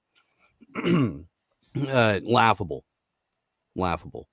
Have you guys shown the Trump as waiter pushing the chair in for Netanyahu? Yeah. Oh yeah. Yeah. Something interesting Yeah, for me. that's I don't know if you amazing. guys have commented on the embassy being built in Lebanon. The 43-acre freaking complex. Right, and I really like the Craig compound. Murray's analysis. He did a 15-minute video. Craig Murray, the former British ambassador to Uzbekistan, and he says like that's not an embassy. And I think it was Catherine Austin-Fitz saying that it's like a data center. And that kind of signals there's something bigger coming down the pipe for me, for what they're doing in Lebanon. And then all of a sudden, Reza Pahlavi, the Shah's son, just gaining more and more traction. He spoke at the NatCon last year, like seriously. And I just got an invite from some PR agency. It's a tentative invite to cover UN Watch Global, like a summit in Geneva, where Reza Pahlavi will be. And he talks about Cyrus Accords, which is like Abraham Accords 2.0, which is making peace between Israel, the Gulf states, and Iran. So it kind of feels like they're somehow preparing to create some new Middle East. Well, and you also saw when Netanyahu came to, hyping up the Iranian nuclear threat, like that's all being pushed again. And that's always been going on, but it was like New York Times, the Telegraph, there's another outlet. It's just, just as Netanyahu's in town, here we see the Iranian nuclear scare again. Do you think that Netanyahu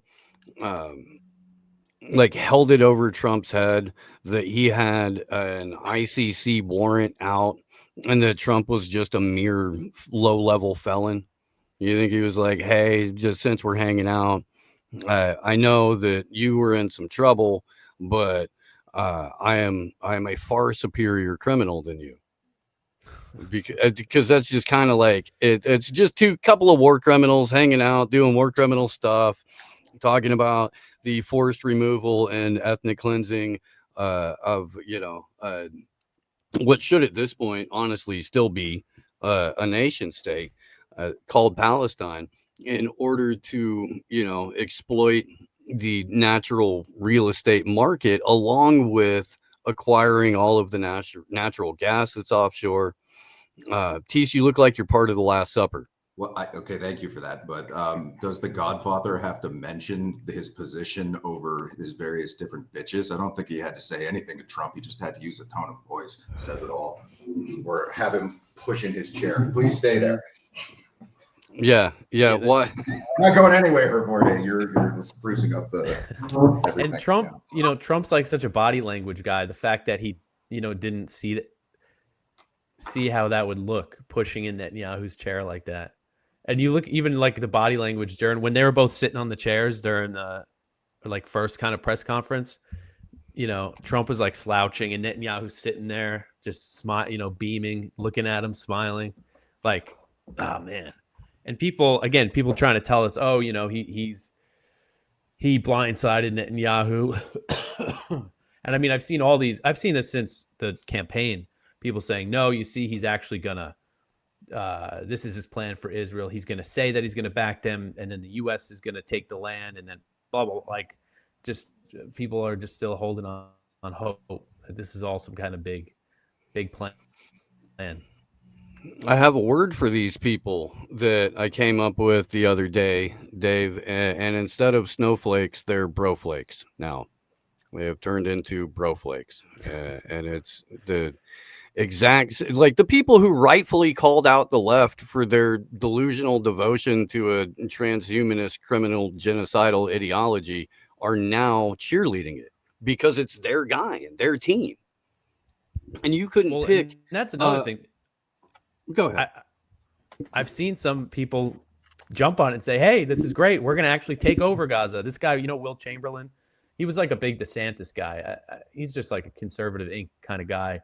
He just tweeting all last night like, oh, this is great. It's okay to be an empire. This is going to be our land, our immigration laws. Marjorie Taylor Greene tweets out, I think she actually deleted it. Oh, that this is Trump's vision for peace. This is how you end endless war. It's like, what? Like, there are going to be just idiots lining up to support this.